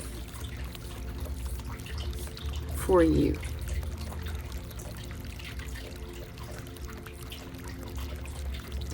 It's like, even in this Maitreya card, It's like she's looking to the rose, and almost like a mirror, and the rose for me represents the heart, and it projects and expands who she truly is, and then you finally can see her true face. So it's like bloop, bloop, bloop, because she listened to her heart and allowed it to blossom, to unfold to her conscience that just lies on top of her head, and then it reveals her true conscience, her true head. Guys, you have to watch that scene from Pocahontas, really. It was a huge download. Anyway, ancestors. I feel like you're looking for answers outside yourself, and it's inside of you. It's always been inside of you. The answer is you. The light is in you. If you haven't found it,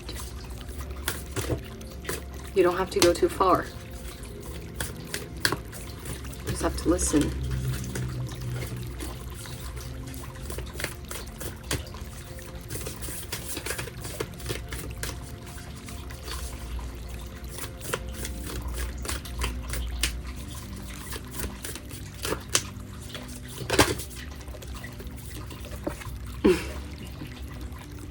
And it's funny, I'm saying you just have to listen and you have to listen. And the Ancestors card, they took a while to come out.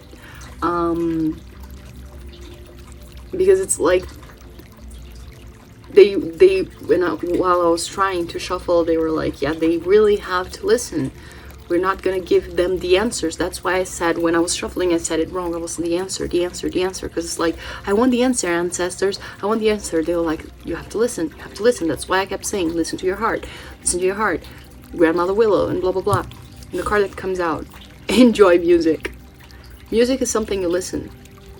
And maybe, just like I remembered the song, and I kept remembering songs, maybe you can get messages in songs, a lot of things talking to you and your heart through music.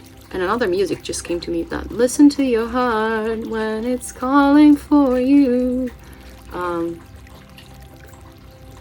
Does it say, I don't know, I'm horrible with remembering things. I don't know where you're going. So it's almost like, I don't know where I'm going. So if you don't, it's listen to your heart. A lot of messages coming through music to you guys. And I really suggest, because it's downloads all over again, do not listen to stuff that you already know. If you guys like playing playlists and things like that, go to random playlists, and I think like on YouTube Music, I know YouTube Music has that. YouTube Music has that. I don't know if it's Spotify or Amazon Music or other things have that, because I stopped going to these things. I think they do. Most of these things do. But they always have like this discovery playlist that they just throw a bunch of indie, weird creators that no one has ever heard of, and usually are styles that you usually don't listen to, and they just throw it out there just to see if you like something, and you are gonna be surprised. I do that quite often, because I'm someone who only listens, I always say, to classical music, opera, and mantras. So I force myself to use to ordinary music. But I don't like modern music, like, because I feel the music industry is awful. So I usually, when I listen to ordinary music, I go to the discovery list, because a lot of artists that don't have a chance, they just throw it out there. It's like, oh, let's just put this random people out there to see if random people like it. Let's see what sticks. And I'm not kidding. I've listened to so many precious things lately that made me cry. Musics and songs that I'm like, how can people not know this song?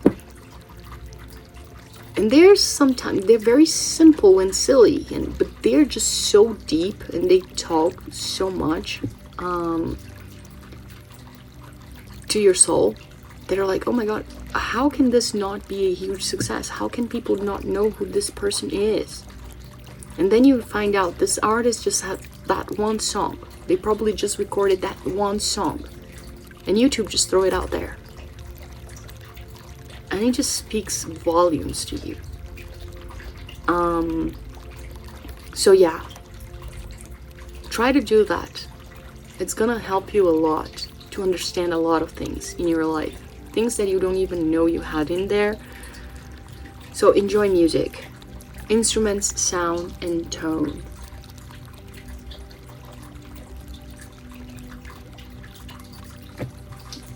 Sound is a big deal to you guys. And also for me, bird music. Because a lot of like this nature thing. Just listen to the wind, to birds, to insects, to whatever. It's gonna give you a lot of insights, guys. Sound. Sound, sound, sound. And sometimes you're gonna hear things that you don't even know where it's coming from. And again, it's probably your soul. It's your ancestors, Grandmother Willow talking to you.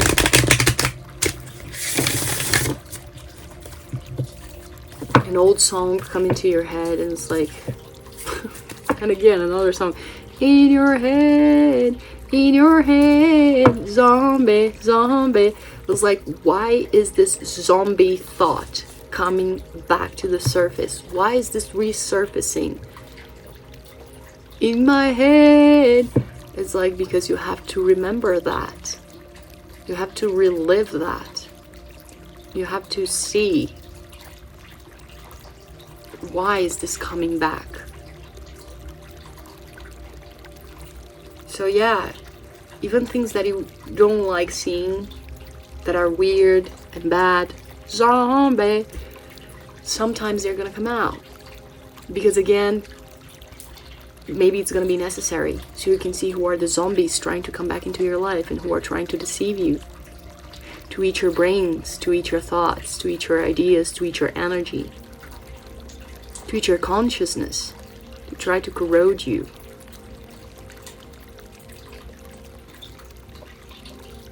Let's go. More ancestors, but this time is from spirit animals. I like this one because it's almost like, I have a lot of animal decks, but this one I use specifically for protection. I feel like this one has almost like this protective message around it. It's like when animals want to warn us about something. And I felt like this time there was, again, because of this protection energy, especially because of this envy thing that I was feeling, this one was calling.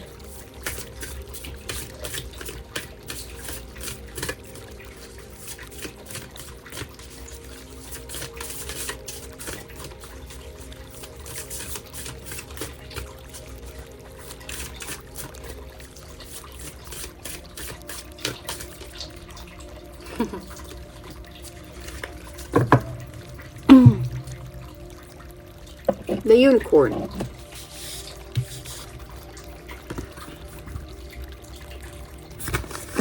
Indulge your creative, imaginative, and magical side through some form of artistic expression. And for me, this is not just like artsy, like I was saying, oh, music, painting, no. It's this sense of self-fulfillment on earth. It's like, yeah, I came here to be something and to do something.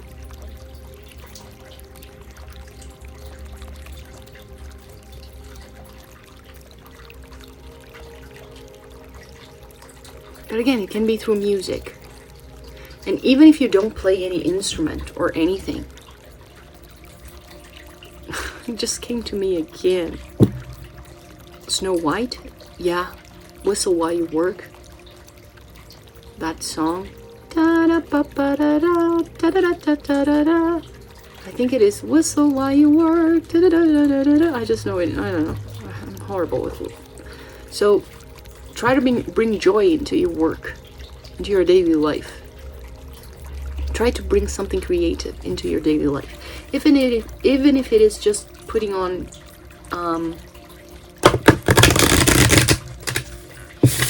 earplugs and listening to songs while you're doing something annoying and repetitive. Something that makes you dream.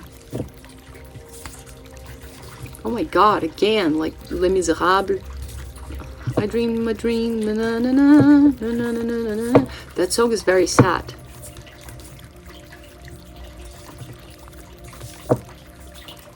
It's like, in order for you not to feel like you failed, like life let you down, just like what is her name?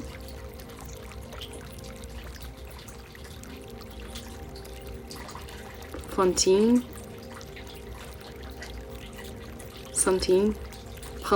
I don't know. It's been a long time, guys. I read Les Miserables.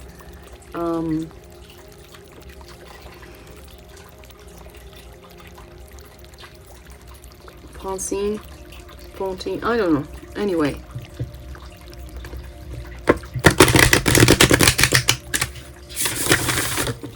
The soprano girl. Actually, she's not soprano. The soprano is, I forgot the name of the girl who's the soprano.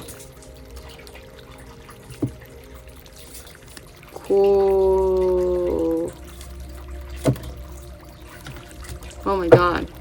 It's the young girl.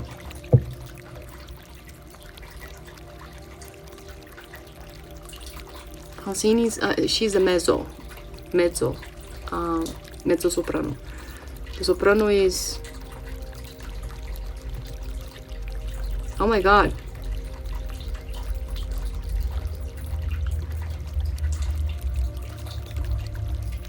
is this P? Poulette? I'm with courgette, but courgette is it's like a kind of pumpkin.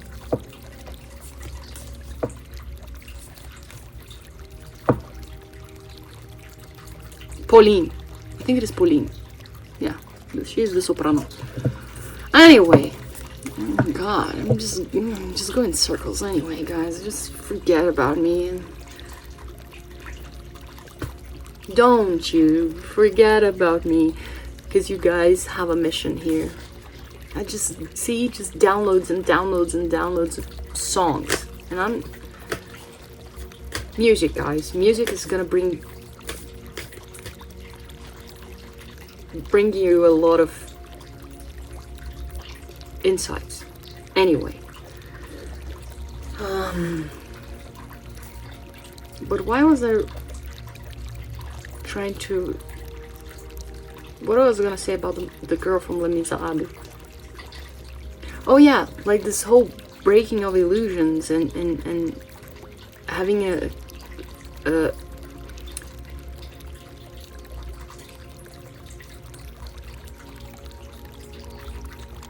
that Astrea Igea conversation of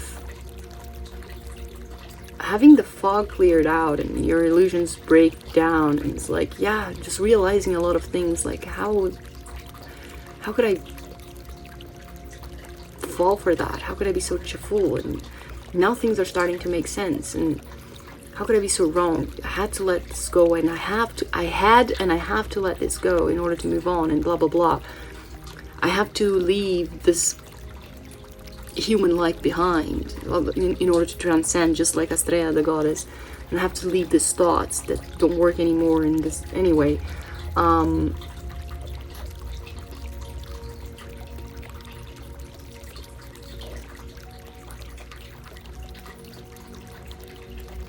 In order to not regret later on. Because in her case, it was too late. Because she sings this song in her deathbed. She dies afterwards. She's like, oh, life could have been a dream. That my life would be a better dream, but I just couldn't leave it. Because look what I became. If only I had not been a fool. She realized it's too late. 2032, guys. So it's like, yeah, the time is now. I don't want that. I don't want that. Anyway, messages. Oh, not this one. You're telling me not this one. It's tarot. This one is for last. Okay. So tarot.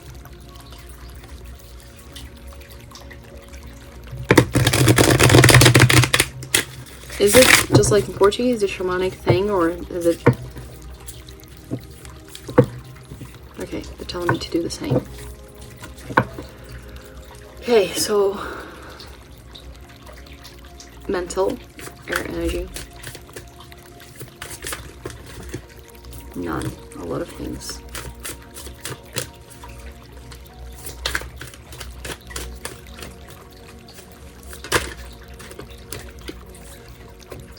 Three of Wands. And it just came, I'm coming up. I'm gonna let you know.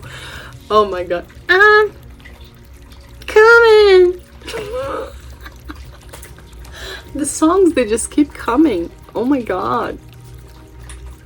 And my stomach, it just started hurting with hunger. Oh boy, I'm sorry if it went out of frame again. My cat, it started screaming all over the house because my cat brought the goddamn possum again back into the house. God, I feel so sorry for this poor creature. And she keeps following me to the backyard to try to hunt it down again, and I have to keep pushing them apart. Luckily the creature is not hurt or anything, but God, I don't know what to do anymore. Honestly, I cannot let it kill it, and she won't kill it. She wants, I don't know what she wants to do with it. She brings me as a gift, a life gift, and the creature is scared to death. Oh my god, it's just a baby. It kills me. I even become like... Anyway, I was gonna say something about my stomach.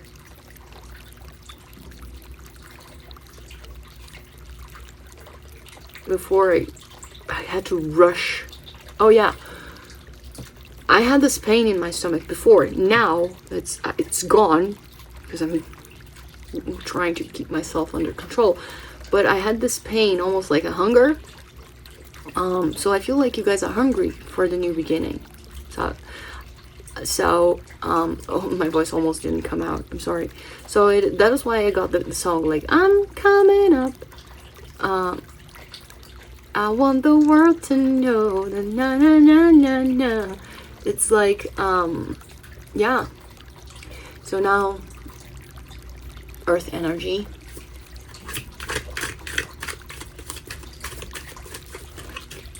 This one. 5 of Cups.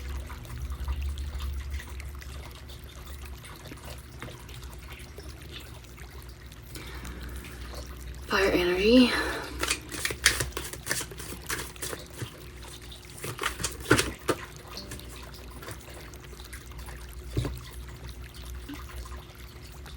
The Chariot.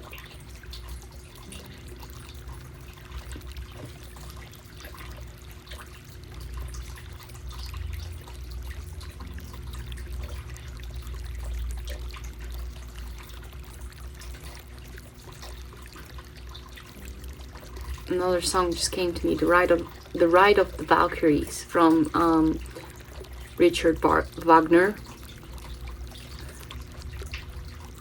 from the opera The Ring of the Nibelungs.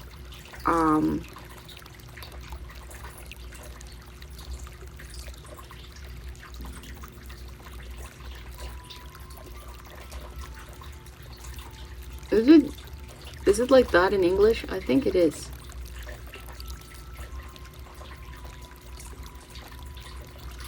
Anyway, the Rite of the Valkyries, that the famous song that dun dun dun dun dun dun dun dun dun dun dun dun dun dun dun dun. Wagner was a genius. Grumpy, annoying, but a genius. And water energy.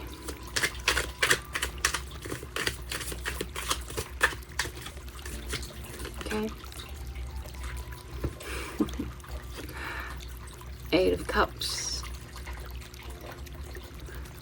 which is precisely the energy.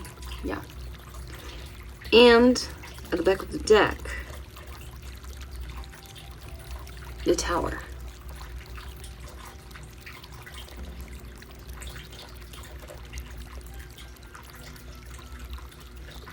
And it's funny because when I got the Tower here at the back, I just heard that song.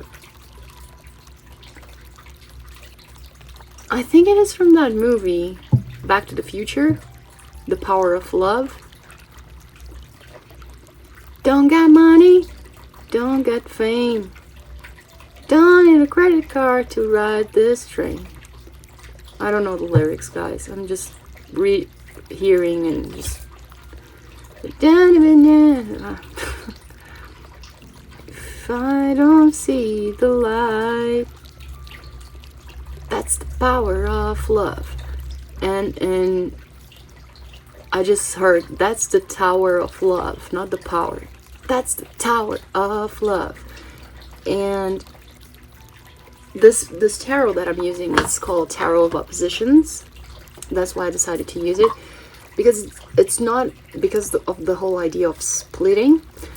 But the thing about this tarot that I like, it's not about split.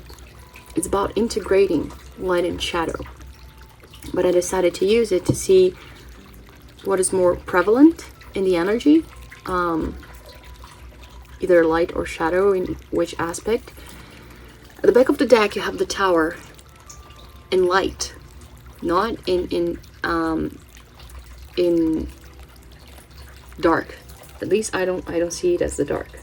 And when that happens, that's why I heard that's the Tower of Love. You felt from a lot of things happened, but you felt from it with grace. That's why you got the crown falling down. It's like there was divine intervention happening, yes, the ray, but your ego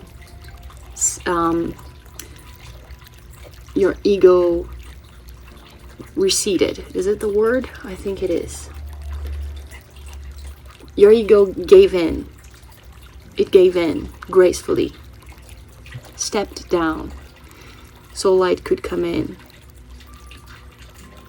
to illuminate your core, so you could realize your flaws in your stronghold, and you realized it, and you were like, yeah, you took away your crown gracefully, and it's like, yeah, I'm not the king of the world, I don't know everything, so there's a lot to rebuild on the inside.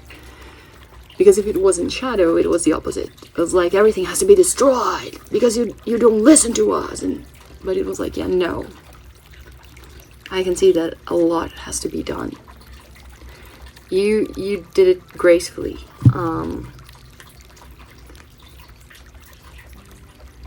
You understood the lessons. They're actually asking me to split the deck here. Yeah. I split the deck and the Ace of Cups. You knew, and the Ace of Cups and the light as well. You understood what it felt like to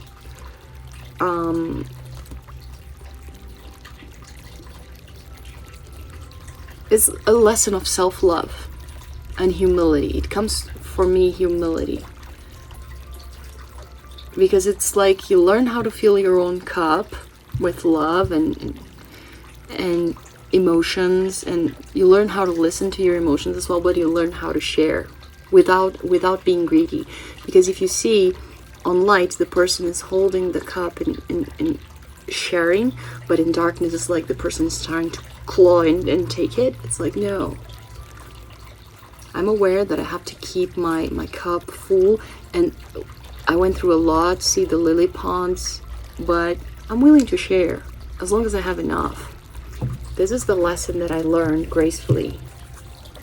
I don't have to take from anyone, like most people do. I don't have to take love and take what I want. No.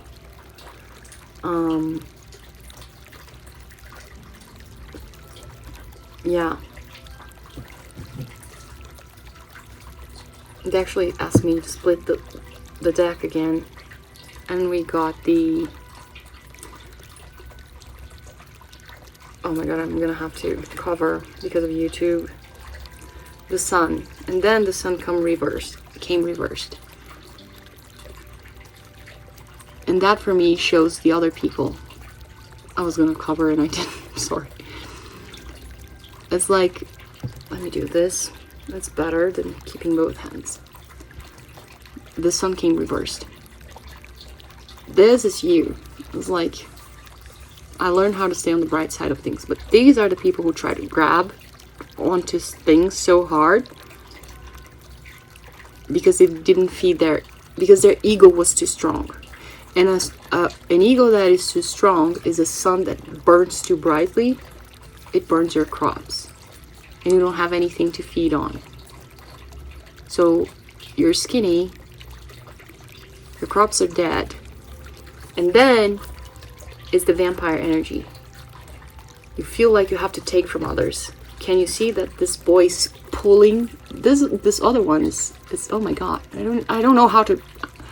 I'm not gonna cover. I'm sorry. I don't know how to cover little boys' willies. So, not weenies. Weenie is Winnie the Pooh. It's willies. This boy is just happy with its crops and the sunflowers, but this one is unhappy and is trying to destroy everything, and is trying to grab the fabric. It's trying to take everything it can because it is unhappy with its results. Is this vampire energy that I feel. People that didn't gracefully fall, didn't gracefully take out the crown, that are gonna have to go through this hard lesson. It's almost like this game of love. Isn't there a song called The Game of Love? I think it is. Reversed. The power of love, the tower of love, the ones that gracefully came out with love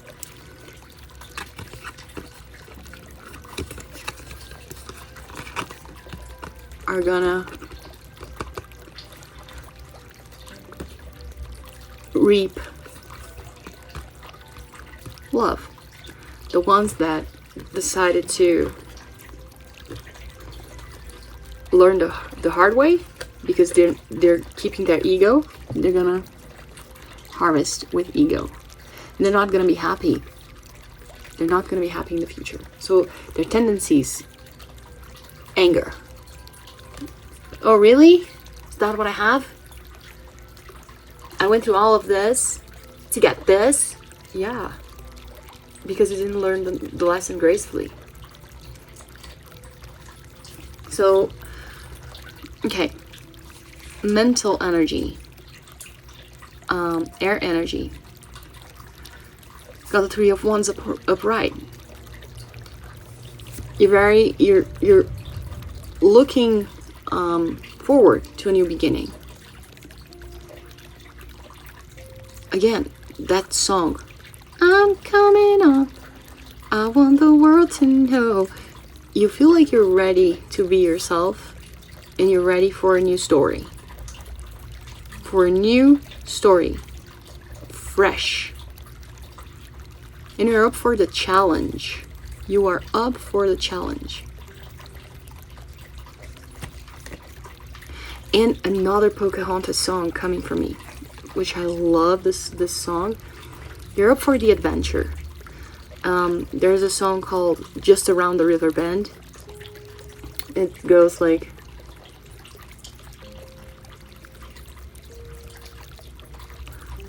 it begins like this. What? Let me see if I remember. What I love most about rivers is you never step into the same river twice, something like this. The water's always changing, always flowing. But people, la la la la la la la. No, something. We always pay a price. We always pay a price that we have to go to places, something like this. We don't know where we'll be going, something like this. It's like you have to be open to the surprises. You have to be open to the surprises. You can't be in control all the time. You have to trust in the divine. You cannot be in control all the time. You have to trust in the divine. And then she comes with the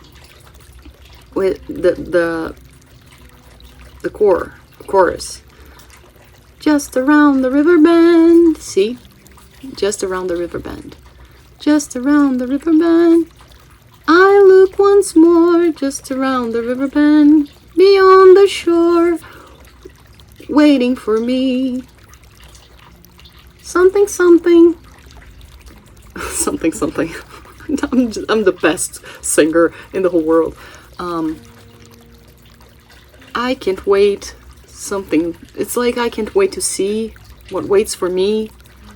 Just around the river bend. Just around the river bend.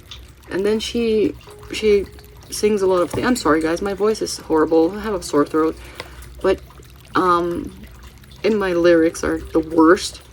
But something like this. You guys are open to whatever life brings to you. It's this new story. You're open to the adventure. Up for the challenge. Because you know who you are deep down in your core. So whatever life throws at you around the river bend, you're ready. It's like, bring it on. You're mentally prepared because there are no things keeping you behind anymore. You detached yourself from the old thoughts anyway. But on the material, the earth energy, you guys got the 5 of Cups. And I don't feel like... I don't feel this energy of you guys being attached to the past. I don't feel it. What I feel is the reason why you are in that energy is because you realize, because this woman is looking at a lot of things, you realize you had to leave a lot behind. You had to go, you had to suffer physical losses. Again, you had to leave things behind, even materially. And things that hurt, that you didn't expect losing. Things that meant something to you. See that she's looking at jewelry and probably a ring. It hurt. You had a lot of losses. Maybe financial, physical, people. You lost a lot of things to get to this place. It was tough. You got the Tower at the back of the deck, guys. Tower is not an easy energy. A lot has been taken from you. But you had to go through that. That is the moment of clarity.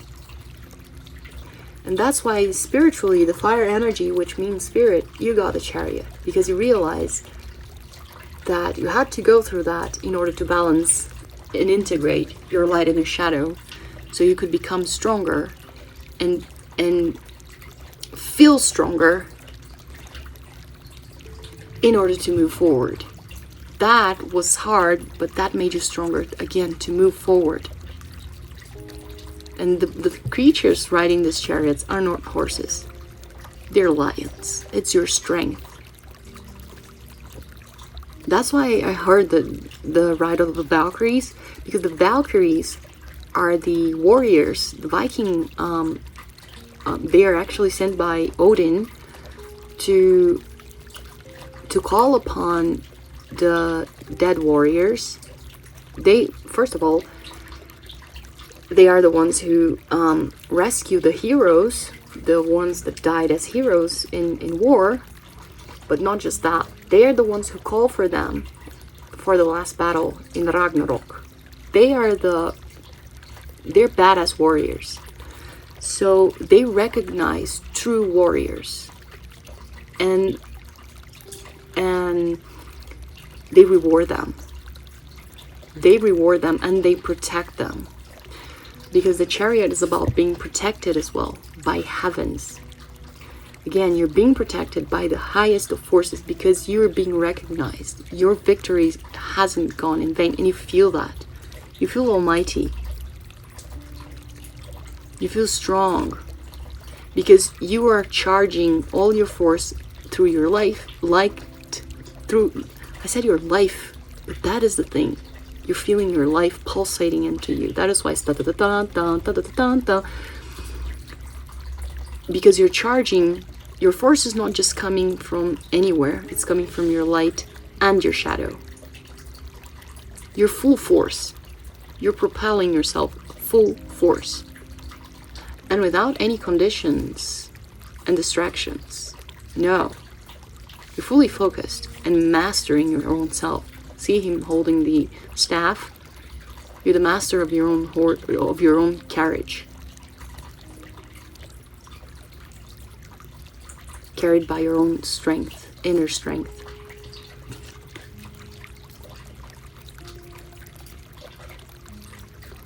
And guided by spirit.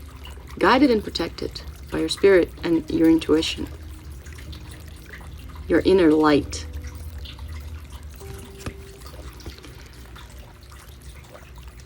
That's why you're not afraid to go around the riverbend. And emotionally, you have the Eight of Cups, of course. Because the Eight of Cups is that energy of, yeah. I know that in order to get around the riverbend, see, this is almost like the same scene. In order to do that, to write this new story, to go to this new page, I had to leave a lot behind. And see that he's dropping a key. I had to lock a door that was really hard to lock and not look back anymore. It's like that neck thing.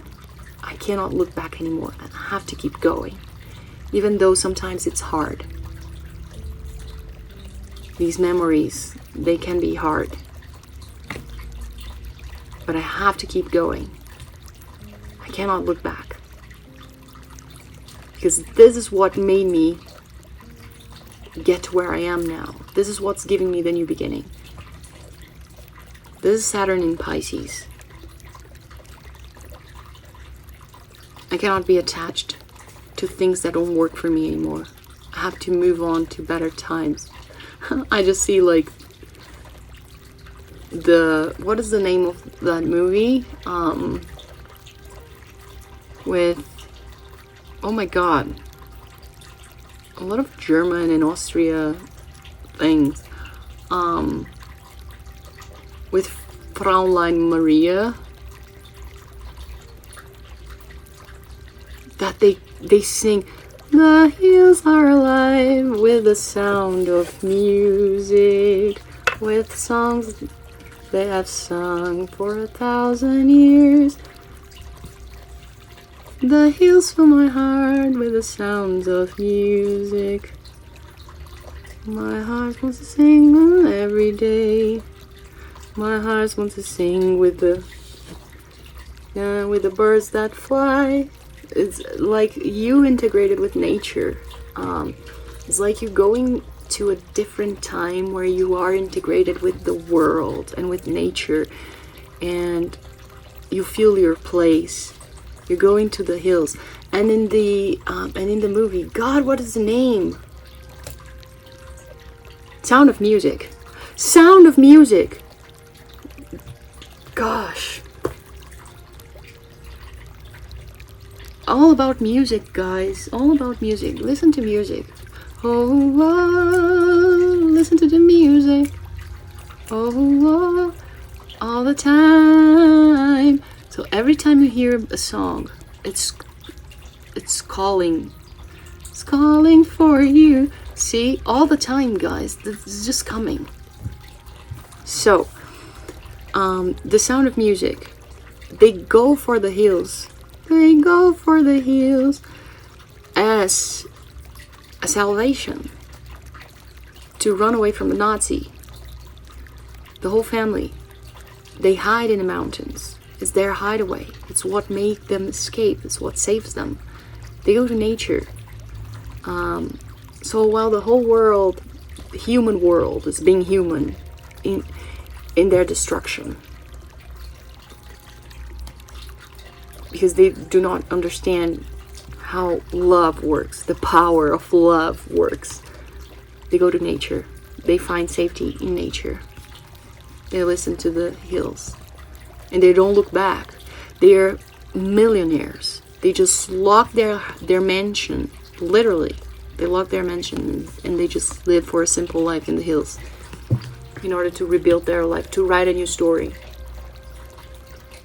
to run away from evil. Emotionally. It's this.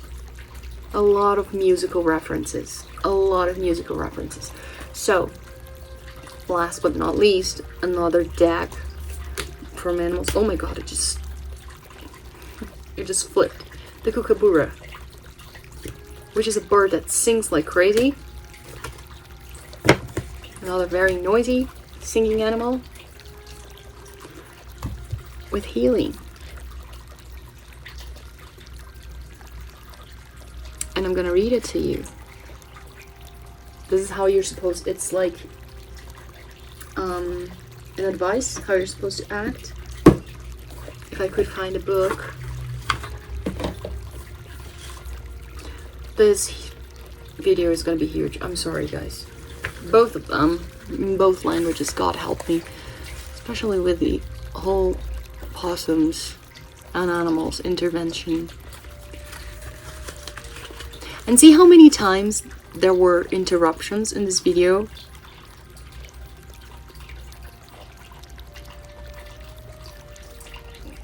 With like my cat trying to bring me things and animals invading the space, trying to call out my attention.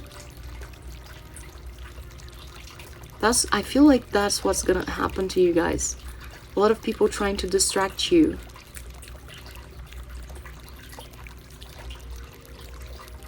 To test how committed you are to your mission.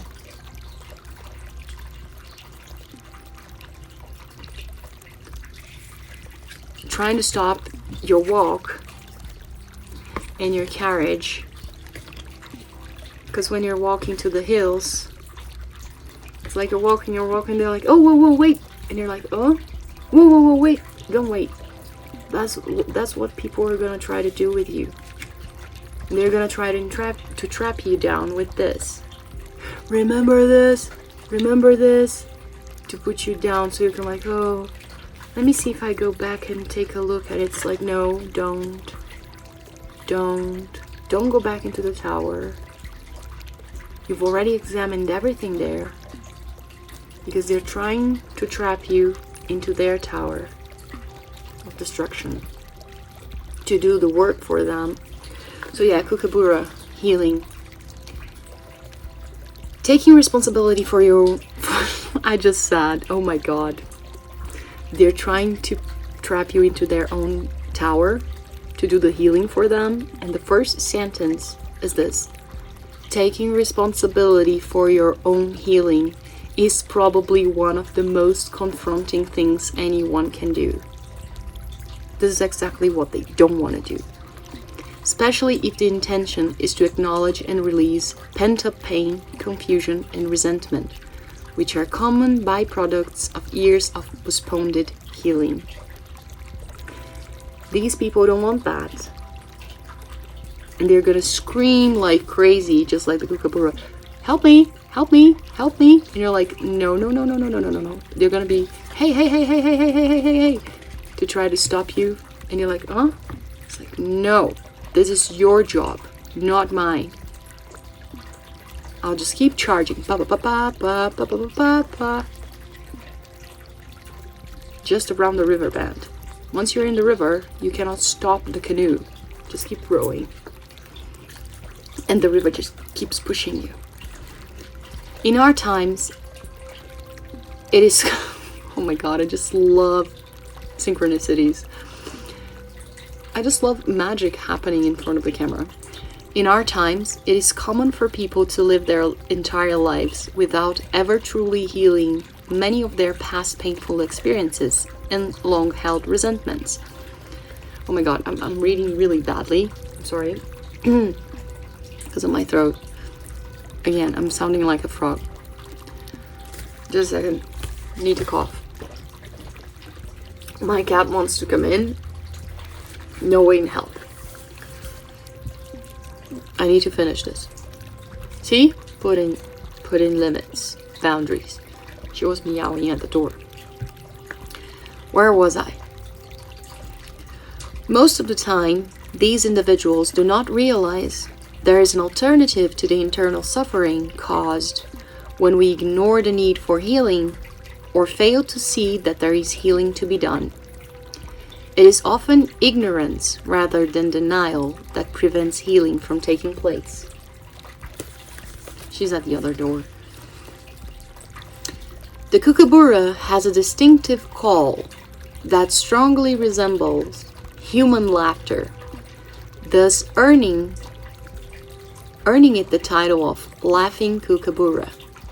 Many assume, therefore, that the message of the kookaburra is that of lightening up and learning to laugh at yourself. It may be true that its laughter inspires others to laugh along with it, and this rather obvious sentiment of kookaburra's dreaming is sometimes relevant. But the truth of the matter is that if kookaburra does appear in your cards today, its true message goes far deeper than its superficial laughter. Again, it's people pretending that everything is fine. It's hey, hey, hey, hey, hey, come here. It's like, no, no, no, there's something wrong. You're trying to lure me. Among their regular prey, kookaburras catch snakes by plunging down, seizing them behind the head, flying up high into the air and dropping them to their death. Snake is the harbinger of healing on all levels. Kookaburra, therefore, as a bird that hunts snakes, is telling you to take responsibility for your own healing and to stop laughing it off. Although you may have never spoken of your desire to see your own healing fulfilled, those around you will have sensed the need. Verbalizing your need for healing to these people will not only be a relief for you, it will result in a collective sigh from those around you. That explains so much, will be the general consensus. Kookaburra awakens us to our inner truth, and thus the dawning of a new day. It's a new dawn, it's a new day, it's a new life for me, and I'm feeling good. So remember, to witness a silent kookaburra is Spirit's way of restoring faith in our quest for personal healing. And again, there are people who do not want to be responsible for their own healing. And they're gonna try to distract you and lure you into doing so for them. Be careful with these people, guys. That's why you should listen to yourself. And there is a song, a very old song, I love it. I don't know who sings it. Like, listen to the rhythm of the falling rain, telling me how big a fool I've been. Something, being crying shame. Never be alone again. No, the only girl I love is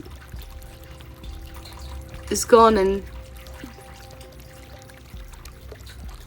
has left. The only girl I love has left and gone away.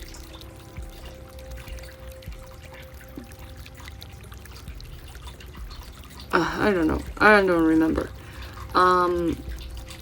But what is very strong for me is like, listen to the rhythm of the falling rain, telling me how big a fool I've been. Why am I saying that? It's because you're leaving a lot of things and people behind. Is these 8 of Cups. The shadow side is the other people that couldn't leave things behind. And it's the falling rain.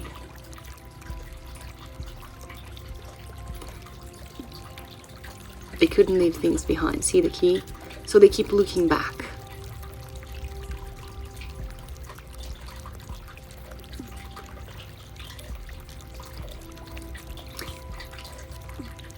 And I just listen.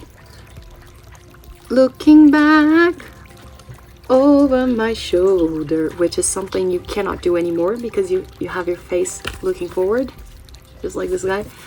I can see the look in your eyes. I never dreamed this could be over. I never wanted to say goodbye. It's people that will be regretting that you left their lives. Because they didn't value you when they could have the chance. That is why I listen to the rhythm of the falling rain, telling me how big a fool I've been. Something, I'm gonna stay here, something.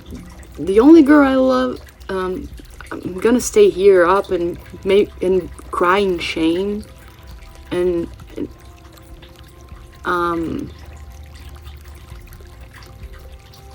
let me be alone again, something like this. And the only girl I love has left and gone away.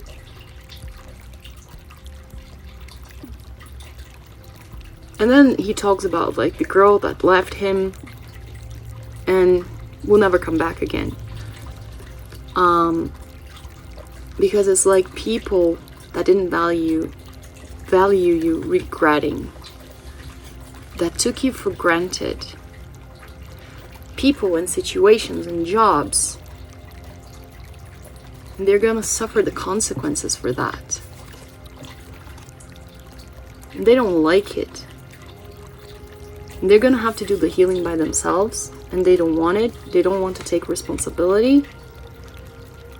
They're gonna come. They want to try to come back. There's a lot of ego. That's why I said you let the ego come down gracefully. They didn't. That is why the song that came for me is like, I never dreamed this could be over. Is the ego. It's like, I never dreamed you could do that to me. You could leave me. I never wanted to say goodbye. It's like, I never wanted to say goodbye, but I never treated you right either. I never did anything to keep you either. So when you turned your back, now what? It's like, yeah. And that's why, where's the card? When I split the deck, when they told me to. That's why when you decide to walk, you walk away, and you're happy, they're left with, because you were the one who made the crops grow. You were the one who brought the true light. You were the abundance that made things flourish. And once you leave, their ego burns the crops and they become famished. because they don't have inner light, sufficient light to build abundance. They start blaming everything and they start ripping off everything. But don't worry, you guys are protected. And again, it's their own work to do. It's nothing about yourself. It's not of your concern. I just thought that it would be nice for you to hear it. So you can be aware that maybe they will keep trying, just like this boy pulling on the rag. They will try to pull you back and keep trying to shout, hey, hey. So you can look back all the interventions with my animals. Because just like I used the metaphor in the Portuguese video, it's like you guys became this. And life with this tower has been trying to force them to stop being the glittery, and it's been peeling them down forcefully, and they just got to a point that they are the tower, just like you, but they became pebbles, and they don't want to open up. They don't want to voluntarily, so life is bringing hell to them. So they will eventually be cracked open. It's like, oh, really? You don't want to? But you have to. And you're gonna be cracked open. And they're pissed. They're pissed. And they're resistant. This is their job, because eventually all of us have to evolve. All of us have to follow our path, our dharma, whether we like it or not. Either by love, the power of love, or the power of force, or the power of pain. And they're choosing pain, and they're gonna be mad.